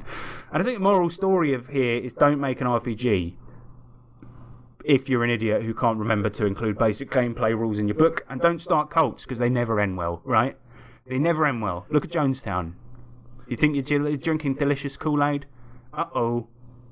Poison. What about a cult of Sean? That would do quite well. Well, I did. We watched it. No, I'm not going to go on about that. Anyway, look. Yeah, Sean, you starting a cult? Yeah. That's the ultimate conspiracy thing, man. If you started a cult, you could be one of the conspiracy theories. You could be the new Scientology. No, we won't have anything to do with it. Oh, no, I wouldn't go near it with a 10-foot pole. But you can start it. No, but it'd be like a cult about... Like, it won't be like Scientology. It'll be like a cult where... No, I won't start a cult. Yeah, you were going to say it's one where we're all equal, man. And that's how they always turn out. It's always it's like, come to Happy Freedom Town. And there's always the stipulation that the leader gets to sleep with your wife and take all of your money. We just like hang out and be nice to each other and like play games and stuff and watch anime and then somebody knocks on your door. Sounds like, Sean, I need some extra food. My son's starving. Oh, Would that A glorious leader. Do you think that would happen? Yeah, unfortunately, it would get that. They always end badly, Sean. Stop starting cults all the time. So that's racial holy war. What do you guys think? I think it's a piece of shit. Yep, Sean. I don't think it's even a game, really. It's not a finished game at the very least. It's not a finished game, and it's definitely not a Finnish game. No, because that's another white race. No, because the thing is, that white supremacists, right? They do hate white people. No, they specifically like them, except for Jewish people. But also racist, they always hate Polish people too. Ukrainian people, North Macedonians. It's always like, oh, bloody Eastern Europeans taking our jobs. It's like, just make your mind up. Are we pro-white or are we anti-white? It's a very select group. Very select. White. Specifically white Americans, usually. Some English, maybe, as long as they're not mixed race. Maybe if their teeth aren't that And bad. if they're Dutch, If don't have your an teeth accent. are nice and white, yeah, Dutch but without an accent. South Africans, but not the black ones. They're very, very select. Very select. Yeah. Fuck you, the makers of this game, and also Ben Classen. I'm glad you did. Oh man. No, but come on. It's a good story. It's a good ending. Good. We got the good ending on this one. Yeah, we did. But I think it's unreal that this person even wrote it. It's a I know. disgrace. It's mad. It's a real disgrace. And I think it is up there with the worst ones we've ever reviewed. But I feel like it's one of the ones that really, really could give our very niche RPG community a bad rep. The other ones are just kind of weird and like they're a bit too like into sex and all this stuff, and that's kind of, I feel like there's a big area of it that can be kind of forgiven. Well, because imagine if you're one of those people that are anti-RPGs but doesn't really understand them. You know, like saying that D&D is satanic when it's really not, because you're killing demons usually. Yeah. But if you were one of those people and then you came across this, like this could have been, especially when it was written, because it was written not like at the beginning of RPGs, but around when they were getting huge, you know. And I guess that's why they made it. But it could have been really bad if like some of those mums groups had got a hold of it. But then a lot of those mums groups are often racist as well, so they probably loved it. They're like, oh, RPGs are good after all. Oh, I love this. one. Hey, son, why don't you play this one? Oh, yeah, I agree. Asians are annoying. Or communists. And communists, yeah. Just let Wizards of the Coast ruin the RPG industry. Yeah, they've been doing it fine themselves, Reverend Ken. All right, leave it to them. Well, that's it. Should we do some electro letters? Yeah. In the future, you will be able to send a letter or parcel from anywhere on the planet. This, sir, is the electro letter. Right. This is Electro Letters, where we deal with your correspondence. Giga Greg comes in with the first one. It's just a question for me, that's why I included it. Egomaniac. Question, Harrison, if you were elected, quote unquote, president of insert name of second world country here, like, I don't know, Australia, who would you choose to be your vice president? Now, I assume that's in this room, but also I get a choice of anyone, right? Sure. Vice president's going to be Sean. No offense, James. I'm in. You would be receptionist, probably. I just think that's where your skill set lies. Sean, no, you would be vice president, because you've always got to have somebody who can take the fall for something. Oh, you're And I think you a good punch bag. People might look at James and they'll be like, no, there's no way you would make a fuck up that big. Whereas they look at you, guys always trying to start cults and going on about 9/11, and they might be like, yeah, that guy definitely did it. And I'd be like, yep, sadly he is fired. I don't really do either of those things, really, but... It's only been 10 minutes since you mentioned 9/11. Oh, yeah, sorry. Can jet fuel meet steel beams? It can, but can it melt them? As for who would you choose as your vice president, lads? It can be anyone. I was going to go Jim Carrey. No, I'll tell you why. Because he's actually a very switched on, very nice man, I feel. So, like, I mean... But then he could also do some wacky stuff. Like, Yeah, we've but gone to war with mean, some you sort third of world nation. But you sort of described me, though, in that... What, wacky and funny? No, like, switched on and then wacky and funny. You are switched on. You've watched enough sort of Windows Movie Maker YouTube videos to know. Like, you remember that Wingdings thing with 9/11? Wingdings? No, I don't... Where it's like, if you type in Wingdings, where it's like plane building Jewish star, and then you translate. It's the postcode of 9/11 of the Twin Towers. I don't remember that. You showed me a video about That's that, man. really silly, but You were into it, man. no, I wasn't. He was. No. Go on, who's your vice president going to be? You get elected president of Australia, who actually has a prime minister, so that'd be really weird. Probably Chibadi G, innit? The fictional character Chibadi G. Wait, has it got to be a real person? I don't know, it can be Chibadi G. James, how about you? I'll probably choose Hitler. Right. Well, next question. No Name's Bimmy. He says, this is for the next episode. No Name's Bimmy. He says, you have limited time to play games, and most people that do TTRPGs don't invite players back if they suck. What would it take for you to say, nope, session is done, get the fuck out of my house, right? Because that's what you usually do. That's what he's saying. When you have would it actually take for someone to... for us to stand up and forcibly remove somebody? Because like, usually we just don't invite them back, right? If they're really raging and throwing stuff off the table. Yeah. Yeah, If they were physically disruptive, or for instance, if they just like sat there... Well, no, if they were physically disruptive, I think that's got to be it. I feel, and I saw a video once. I've been trying to find it, but it's a clip of a live stream of a D&D game where a guy gets so angry he punches the DM in the back as he's leaving, and he's like, "Fuck you, man!" Like that type of thing. That would be a definite get out. Yeah. But like in the case of just like a nice guy that made a boring game, you could just be like, oh the kettle's on, or. Well, you're saying ejecting the GM himself. We're talking about if a player... Sean, pay attention for goodness sake. No, wait, alright. If a player comes to your game, what would it take for you to chuck them out immediately, just not invite them back? Not invite back, as in mid-game. Don't worry, Sean, we'll do every question twice just for you. Just be the rage and the table throwing and the flipping and that. Yeah, I think that is really where because to be honest, what you do in the game because it's all imaginary, it can never really be that bad to the point where I won't just try and quickly wrap it up. Yeah. Because we have somebody done a bum conga once where he raped a player, then that player then raped a player, and then a player came in behind and raped him, and then they did the conga. Yeah. That guy was not invited back, but it is imaginary. Example. It did ruin the session, but at the end of the day, I was just like, right, we're wrapping this up. Let's end on the bum conga. Yeah, but there's no like messed up individuals like that we like that are our friends basically. He's James's friend. Is he? I thought it was Chris. It was Luke Green. I thought it was Chris. Yeah, I know. Oh, do you reckon it's your brother's friend? No, Sean, like really misunderstanding, like. Yeah, he's not necessarily like a mate, but I've hung out with him on many occasions. He's James's friend. Are you? Oh, sorry. I'm really close to him, mate. He moved to Australia now, anyway. I know he did that. No. He's not saying. Sean, I don't think Sean necessarily slagged him off that bad, but he did do the bum conga. That's not me saying I don't like Luke. I think whoever this person is, I think he's not. You said his full name earlier. Oh, did I? Yeah. That's getting bleeped. I'll take that back a bit because. Sean, he's definitely harder than you. That's a fact. I meant just this. Yeah, he's hench. He could fuck you up. But I'll just I'm sending this episode to. No, I don't, because I just meant that situation was messed up, and it was their first forte into the immersive imaginary world of that. It was second. They let the silliness set in. It was his second. Oh, well. But you met him in town that day, and he was like, "I'm gonna fucking kill you, mate."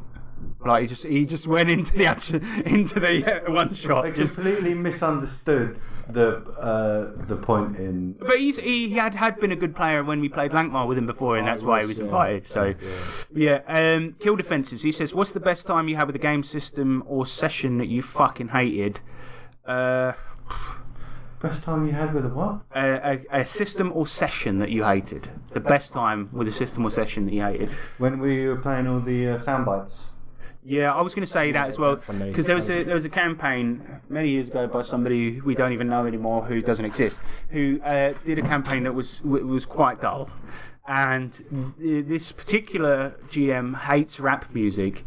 And yet asked me to freestyle 3 times to fill time in the episode, and we were also bored. We were putting on these videos that were 1 hour of silence interrupted by something.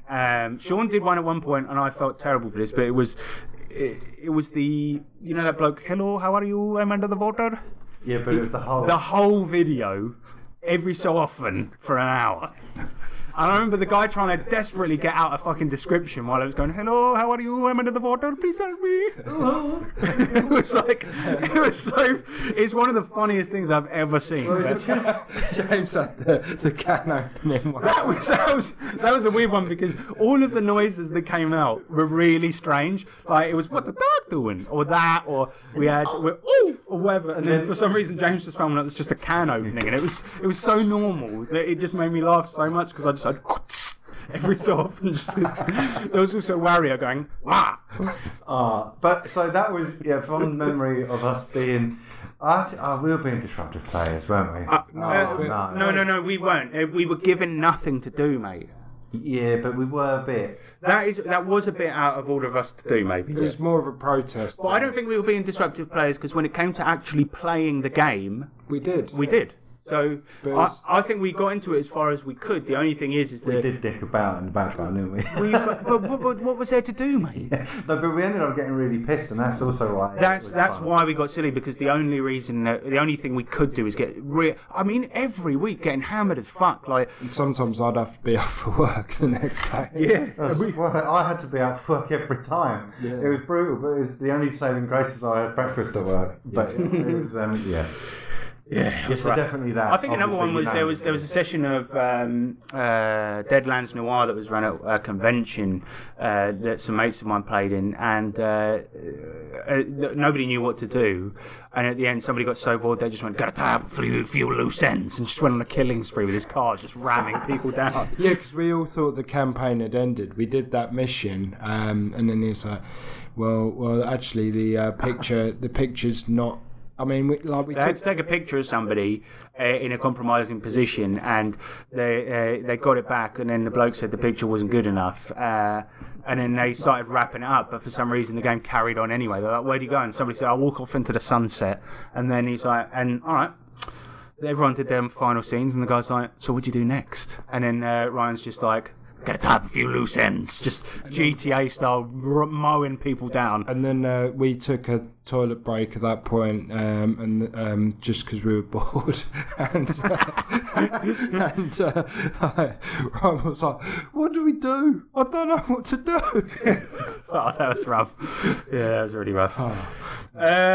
Because there's a lot of things that, in fact, with that campaign that we just spoke about, it was funny at the time, and there were some funny scenes, and it's just that the GM didn't prepare, and he knows it, and that's the end of it. And we shouldn't have put on the sound effects. I think yours were the most egregious, Sean, and I think that was genuinely a bit out of order. No, because you had some others that were like, "Somebody." And it was the distorted sonic. Oh, the really loud bass boosted one. Yeah, yours are the most fucked up. 100%. To be fair, I wasn't trying to be egregious. It was just that I wanted to change it up, you know, like cause we had to have something to because otherwise it'd be what the dog doing. Yeah, you got to change it up. Yeah, I did say it was funny that it's in your whole campaign that hasn't happened once, eh? Yeah, that's the mark of content. Every so often, somebody will get out a meme and play it when somebody gets a crit, right? But then it's like that hasn't happened once because we were so into it. Sean did it himself a couple moments. Oh yeah, he did. Yeah. But emotional damage. Over here in 3T Towers, we like content in our games, isn't it? We do. It was just quite weird because that goes back to racial holy war. Well, we were talking about this the other day, and a big part of it was that the GM wanted to make the travel feel long, right, or realistically long. But the thing is, to give people something to role play with, it doesn't have. You don't just sit there talking about your backstory, right? You have to give people something. So it could just be simply somebody's tracked mud into the wagon. That then becomes something for you to flesh your characters out by maybe arguing about it. Do you see what I mean? But there was nothing. It was just us travelling. So it could be anything. Suddenly the guy driving the wagon hits a bird, and there's bird shit fucking slapped up all over it as you're driving along. Do you know what I mean? Well, the thing was like trying to make the travel long. That was obviously to fill time because of the reading ahead. There was a few moments where he had his head buried in a book, just being like, "Oh, I'll be there in a minute, guys, just talk amongst yourselves." I would have preferred that. just that more often. But yeah, there we go. Fuck it, he knows. It's all right. Let's go on to the next question. The Greg Man, he says, you are putting together a table of gamers for a non-D&D game. You have to pick 4 of the following things for your group, right? To make up the group of a non-D&D game. You have to pick 4 of these. A power gamer, a true story stick gamer, don't know what that means, a rules lawyer, a furry, a LARPer, someone who will compare everything in your game to D&D, Bobby Evans, a gamer who makes weird PCs that never fully gel with others, or Greg. Right. So you have to pick 4 of those.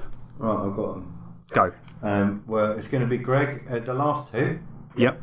So you got Greg and a gamer that makes weird PCs that never fully gel with others. Yeah, and then it's going to be the power gamer and a rules lawyer. Oh, that's a rough one though, man. Yeah. You've got a bad time in your hands there. Yeah. See, I don't mind the gamer who makes weird PCs that never fully gel, because I always find at some point they find a place where they do gel, where they fit in the party, right? Because we've had. Not everyone makes bangers 100% of the time, right? You guys are lucky in that you do make them more often than not.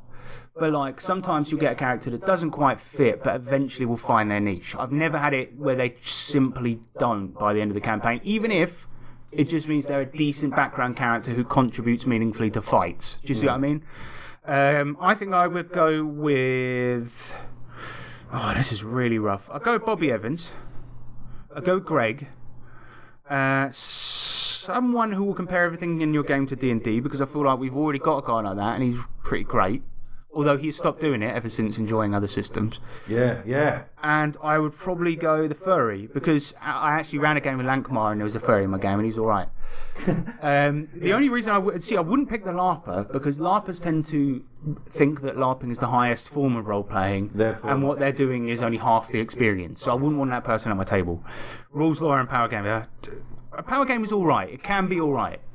So maybe, but the rules lawyers are the worst ones. The thing, because of the power game and the rules lawyer put on my table, they'd argue a lot. They would like it a lot. Argue a lot. Yeah, that's a good point. And it would be entertainment for the other people. Yeah, I mean, if we're talking about entertainment outside of the game that you're playing, yeah, that would be good. Yeah. Power gamer trying to lie, the rules lawyer picking them up on it. Yeah, how about you, Sean?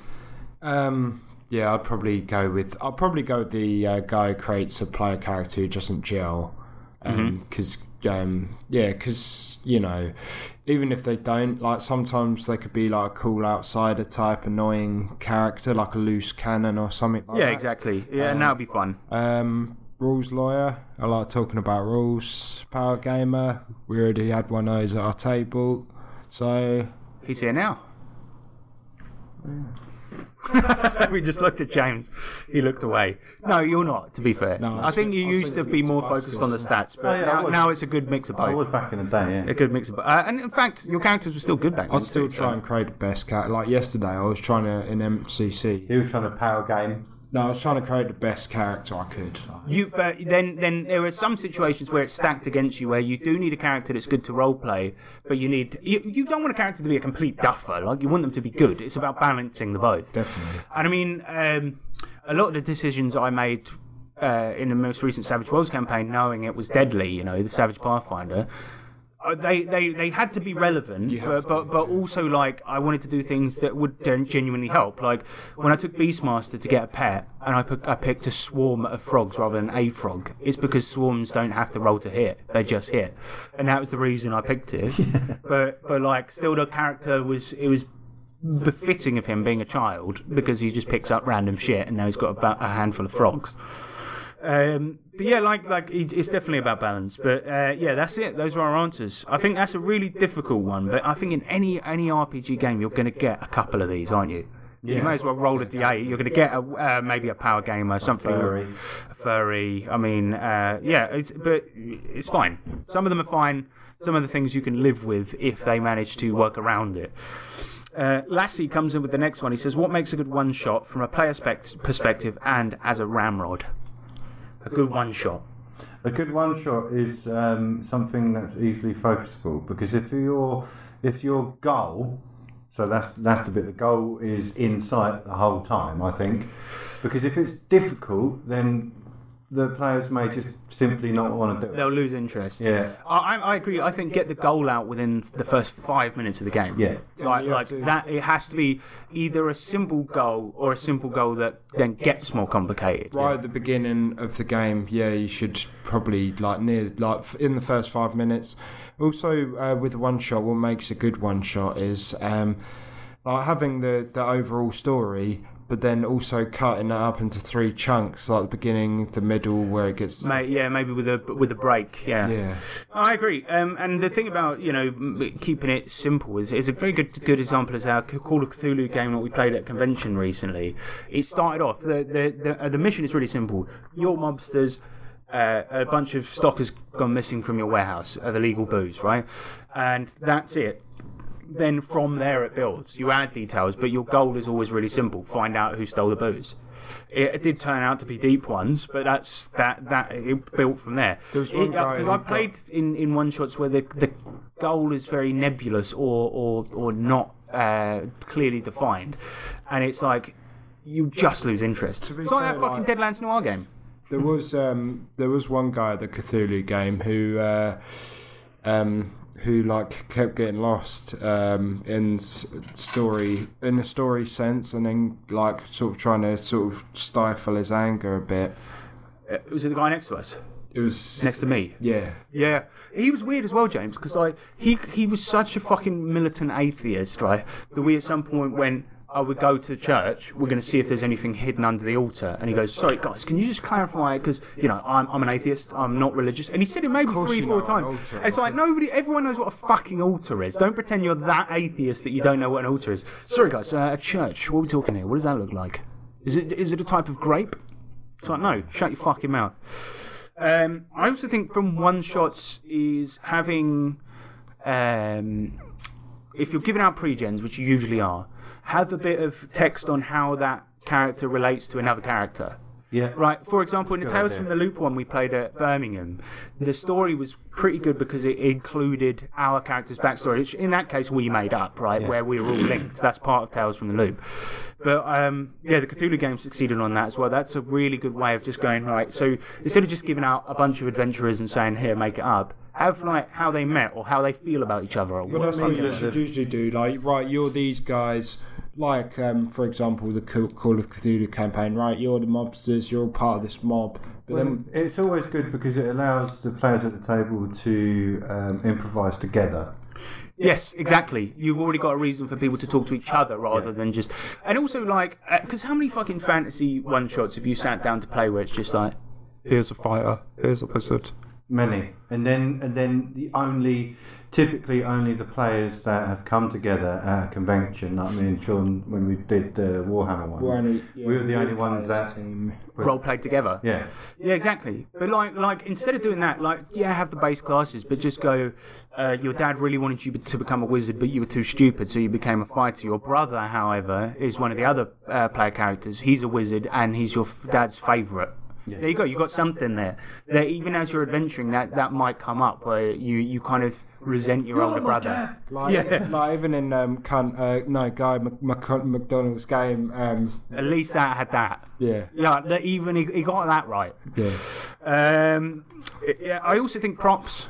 It sounds stupid because you don't need it, and it's a game about imagination. But at con to get people invested, props for a one shot, definitely they really, really get the players immersed. Because if you're playing a campaign, you're invested in that stuff. You're dealing with it all the time. You get used to where things are, what things are. Props like maps, handouts, all of that shit is always going to help people get more invested, especially if they got it there still sat on the table as a reminder. Maps as well, and obviously fucking terrain is pretty great. He also asked any RPG releases in 2023 that you're hyped for. And yes. What? The Pathfinder, Savage Pathfinder Advanced book, isn't it? Yeah, there we go. That's a good one. It's bringing the Alchemist class, the Cavalier or something. You got Inquisitor. You got the Inquisitor, the Summoner. There's a whole new campaign there that you can also buy with it. But I'm just going to buy the advanced book because there's so much to it. New spells, all of this stuff. So it's going to be crazy. I'm excited. And also, sorry. Also,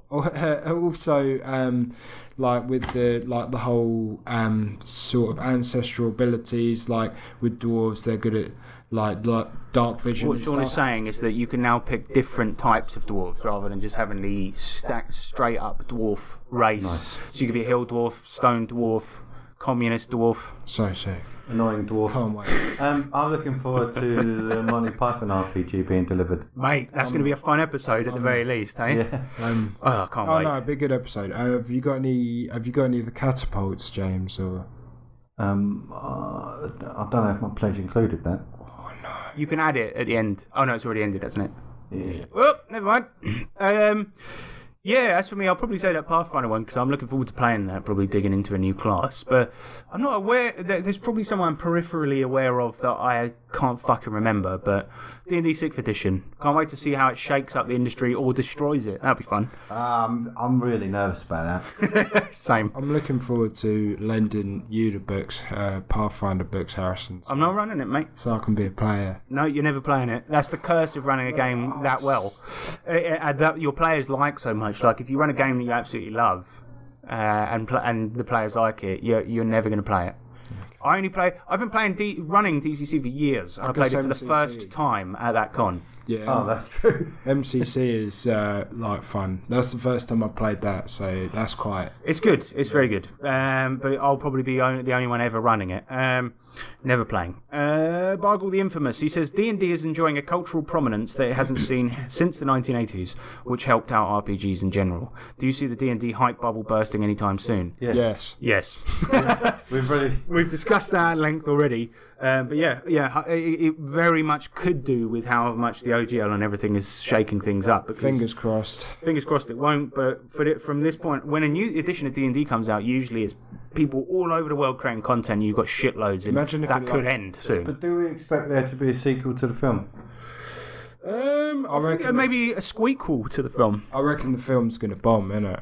But Yeah, but we're going out to watch it. Not on the day of release because I'm yeah, busy. but to be honest, I went out to see Black Adam. That was a massive failure as well. So Yeah, I met him. And I'm The D&D movie though, we've got an idea for an episode where you two are going to go and watch it, and you're trying to convince just us me to watch it. Do you know what? No. What it was I was going to try and predict every single thing that happens in the film, and I reckon I can. I'm quite. Yeah, go on then. No, I'm not doing it now. We're saving it for an episode, Sean. So I'm quite sad that Hugh Grant is in this film. Yeah, but he's playing a Goliath called Huge Grant, so it should be pretty good. That'd be good. Hugh Grant's a good actor, man, and it's good that he's stopped being typecast into the. I'm terribly sorry. I appear to have shat myself. Yeah. The Greg Man, he says, related question: what non-D&D RPG has the potential to rise? Savage Worlds. Oh yeah, Zeitgeist prominence via a streaming show in the next 5 years. Because I was trying to think, what would Critical Role play if not D&D, right? That's the way I was thinking about this question. It would be. And I was thinking, it's not going to be Pathfinder, right? Because Pathfinder is roughly the same, and Pathfinder 2e, i.e. the one that's actually in print, is really not going to be their cup of tea. Shadow of the Demon Lord is pretty close to D&D, but then I think it's too dark for what they do. I would love to see them play DCC, but considering that their characters never die, it's not going to happen. yeah. It's got to be Savage Worlds, though, I think. I think it could be, but it could also be maybe Call of Cthulhu. But Savage Worlds, I don't think has enough universal appeal to become that next big thing. Do you know what I mean? It should, but I don't know if it does. I think with the way the OGL's going, and you might see some People are going to look for alternatives, but I reckon, different content. I think. if I'm being honest, I think the next big thing is probably just going to be something using the OG OGL and make a 5th edition clone with some of the stuff fixed and more included in the core book. Pathfinder 3. Pretty much Pathfinder 3, but it may not be Paizo that comes out of it. But if they're not working on that right now, they're idiots. James. Well, I'm not sure because I feel like The only one that makes sense would be something like Savage Worlds, but at the same time, because of who they are,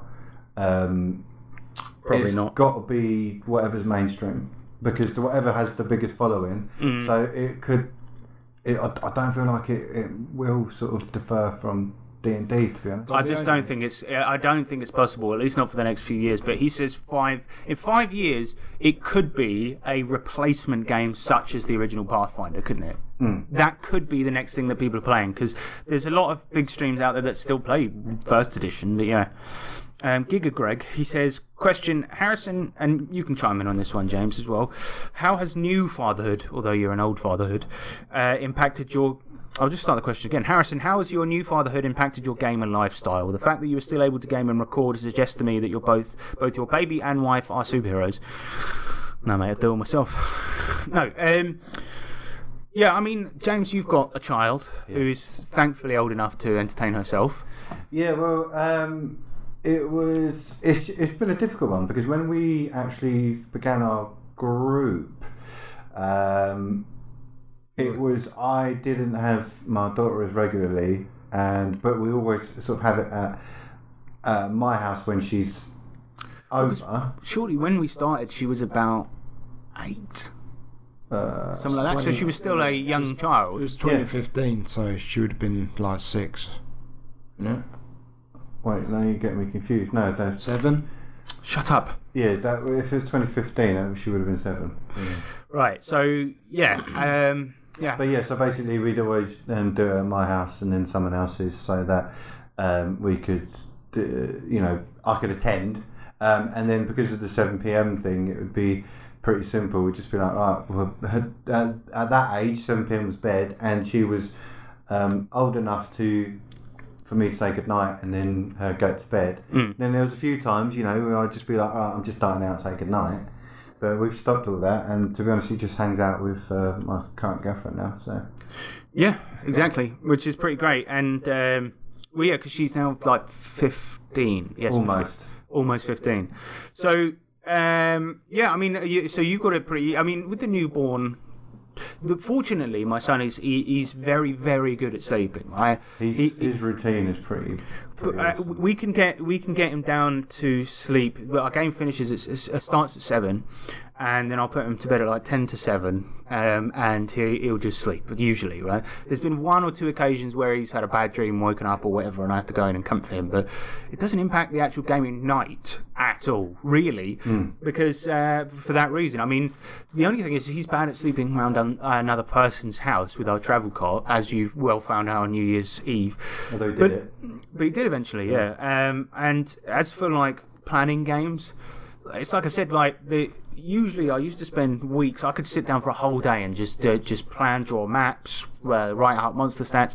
But I don't do that anymore. I simply don't. I'm going more open world style with discoverable shit, player led stuff, things like this, and that's fine, because it's just been I've been taking probably since about halfway through your campaign, Sean, just doing notes here and there sporadically, which is fine. And I've built up all of the campaign stuff that I need to run the campaign pretty well. And nice relaxed approach, isn't it? Exactly. And more often than not, like my wife has a business to run, and I am at home looking after the baby, so I look after him more often than my wife, and it's got to the point where during his daytime naps, that's then now planning time. So it's like got good balance. Yeah, and he's a really easy baby most of the time. I mean, today obviously the fucking drilling downstairs woke him up, as the listeners heard. Yeah, and my wife is obviously really helpful. She's been looking after him for the last 3 hours while we've been doing this. So yeah, they are superheroes, but not in a cool way like Superman, sadly. Just in a regular way where they're just pretty cool. Yeah.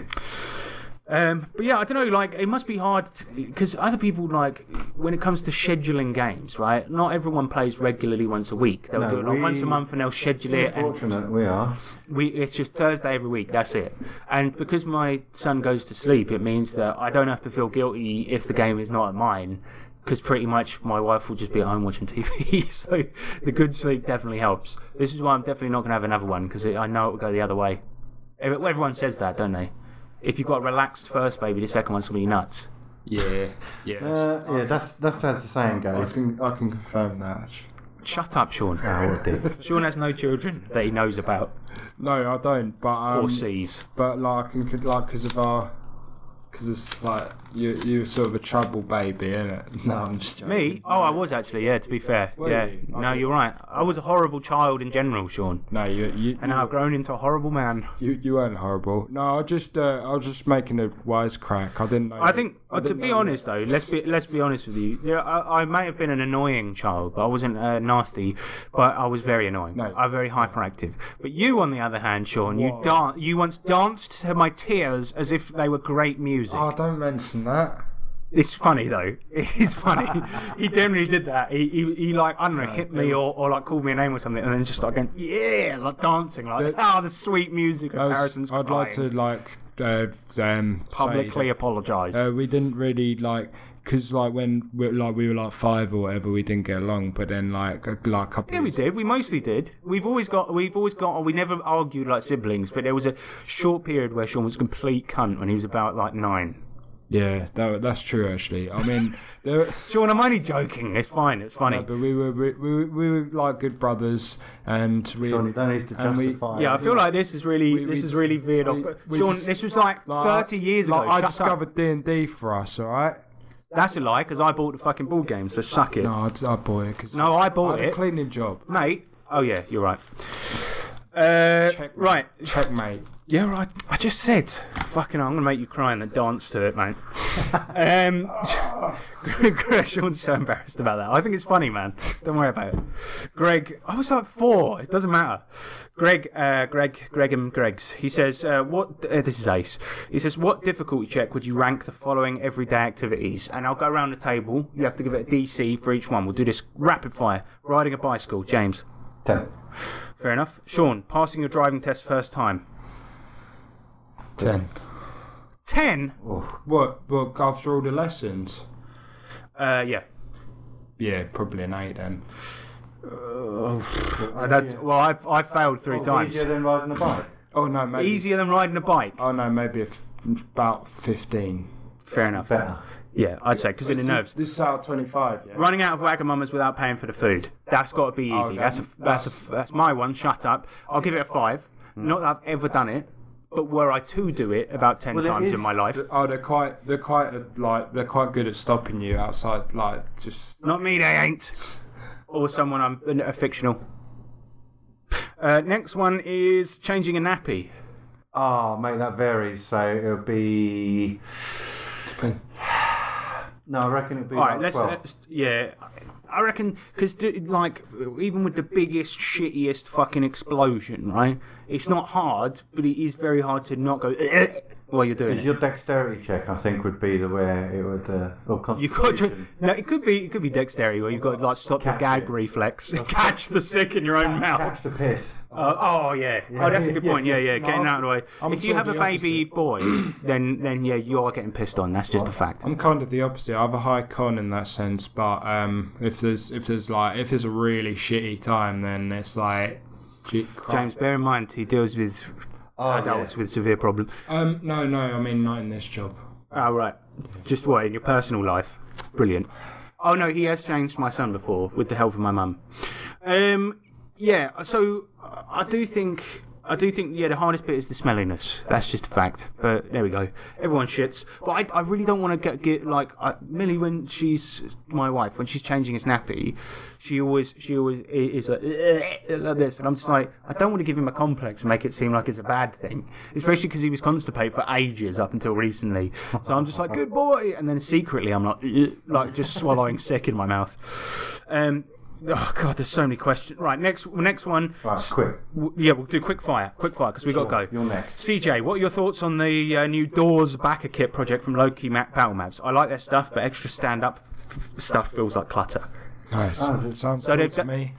Okay, it's not. It's actually kind of stupid because you could just draw a door on the map. Wipeable. Yeah, these are just stand-up doors. I don't know why doors are so important Oh, to people. just doors. Yeah, just doors. Oh. Stand-up doors, like the minis we've been using. No, but that's quite handy because a lot of the doors they fall down. It's a bit annoying, isn't it? Yeah, but you could just draw one on a map with a pen. Yeah, but they're made that way. Yeah, but why they're would you made do that that? It's a silly idea because you can draw it already. Looks a bit Yes, shit. Greg. It's like Kirk fading out. Shut up. We're trying to do it fast. Ace, he says, ever tried rolling a dragon in DCC? If so, what were you punishing yourself for?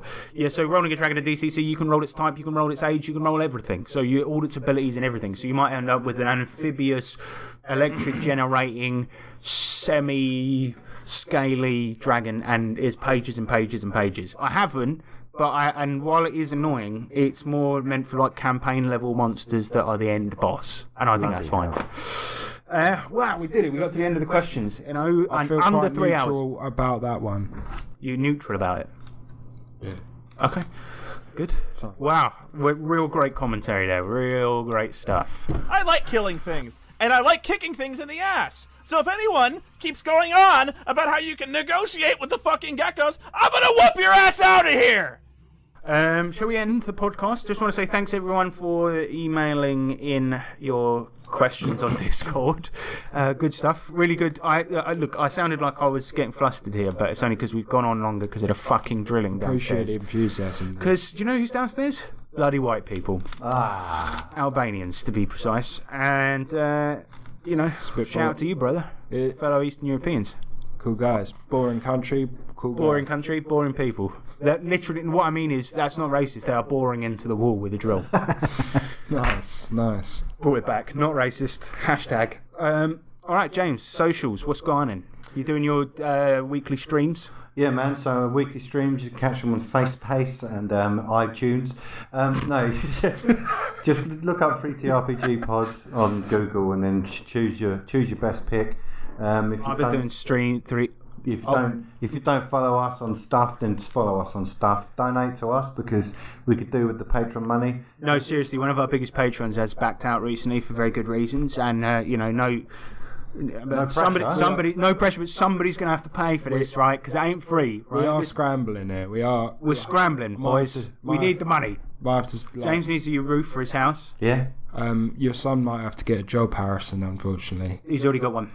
He makes iPhones in this great place in China. He's the noise police. When they're drilling, he goes mental. Yeah. Thank you for that, James. And also, of course, we've got products. Now, I think I can say this. I and get away with it. But we've got products on DriveThruRPG, and I've been using 100 Weird Widgets in MCC. And I've got to be honest, I think I can say this because it was written by me like 6 years ago. That it is funny. I was quite taken aback with how good of a product it is. Well, what was great about the making? Taken aback. That's such an underhanded. To be honest, it was my second time ever doing layout, and I do think it looks nice. Mate. So yeah, whatever. I mean, it is surprising that it's I showed nice. it to, I agree. Sort of more like joking about. Nah, you well cussy, mate. Cussy. I showed it to someone at work who enjoys a weekly RPG game, and they really enjoyed it. They're probably. Oh, cool. I'm glad. They were delighted. Yeah, check that out because I allowed everyone to roll one entry from that book in MCC. Sean got a pet meteor on a string. Yeah. James, you got a hydroponic garden that sits in your own mouth. Oh, that's fucking cool. And somebody got a cube that can create a weather phenomenon of 1 cubic foot for 12 seconds. Which is the best item. You got the best one. Sticky Rock is also good though. Yeah, it's fine. Because I can climb in it now. That's true. Yeah. All right. Well, thank you very much for listening. I've been Harrison Hunt. I've been James Clark. I've been Sean Hunt. And remember that D20s are cool, but racism can fuck off. Yeah, take that, bigots. Take that, Hitler. We just ended Hitler racism. senpai. Hitler, best friend. I think we just ended racism, guys. No, David Guetta did that. Nice. I will play that clip now as the outro to the podcast. This record is in honor of George Floyd, and I really hope we can see more unity and more peace when already things are so difficult. So, shout out to his family.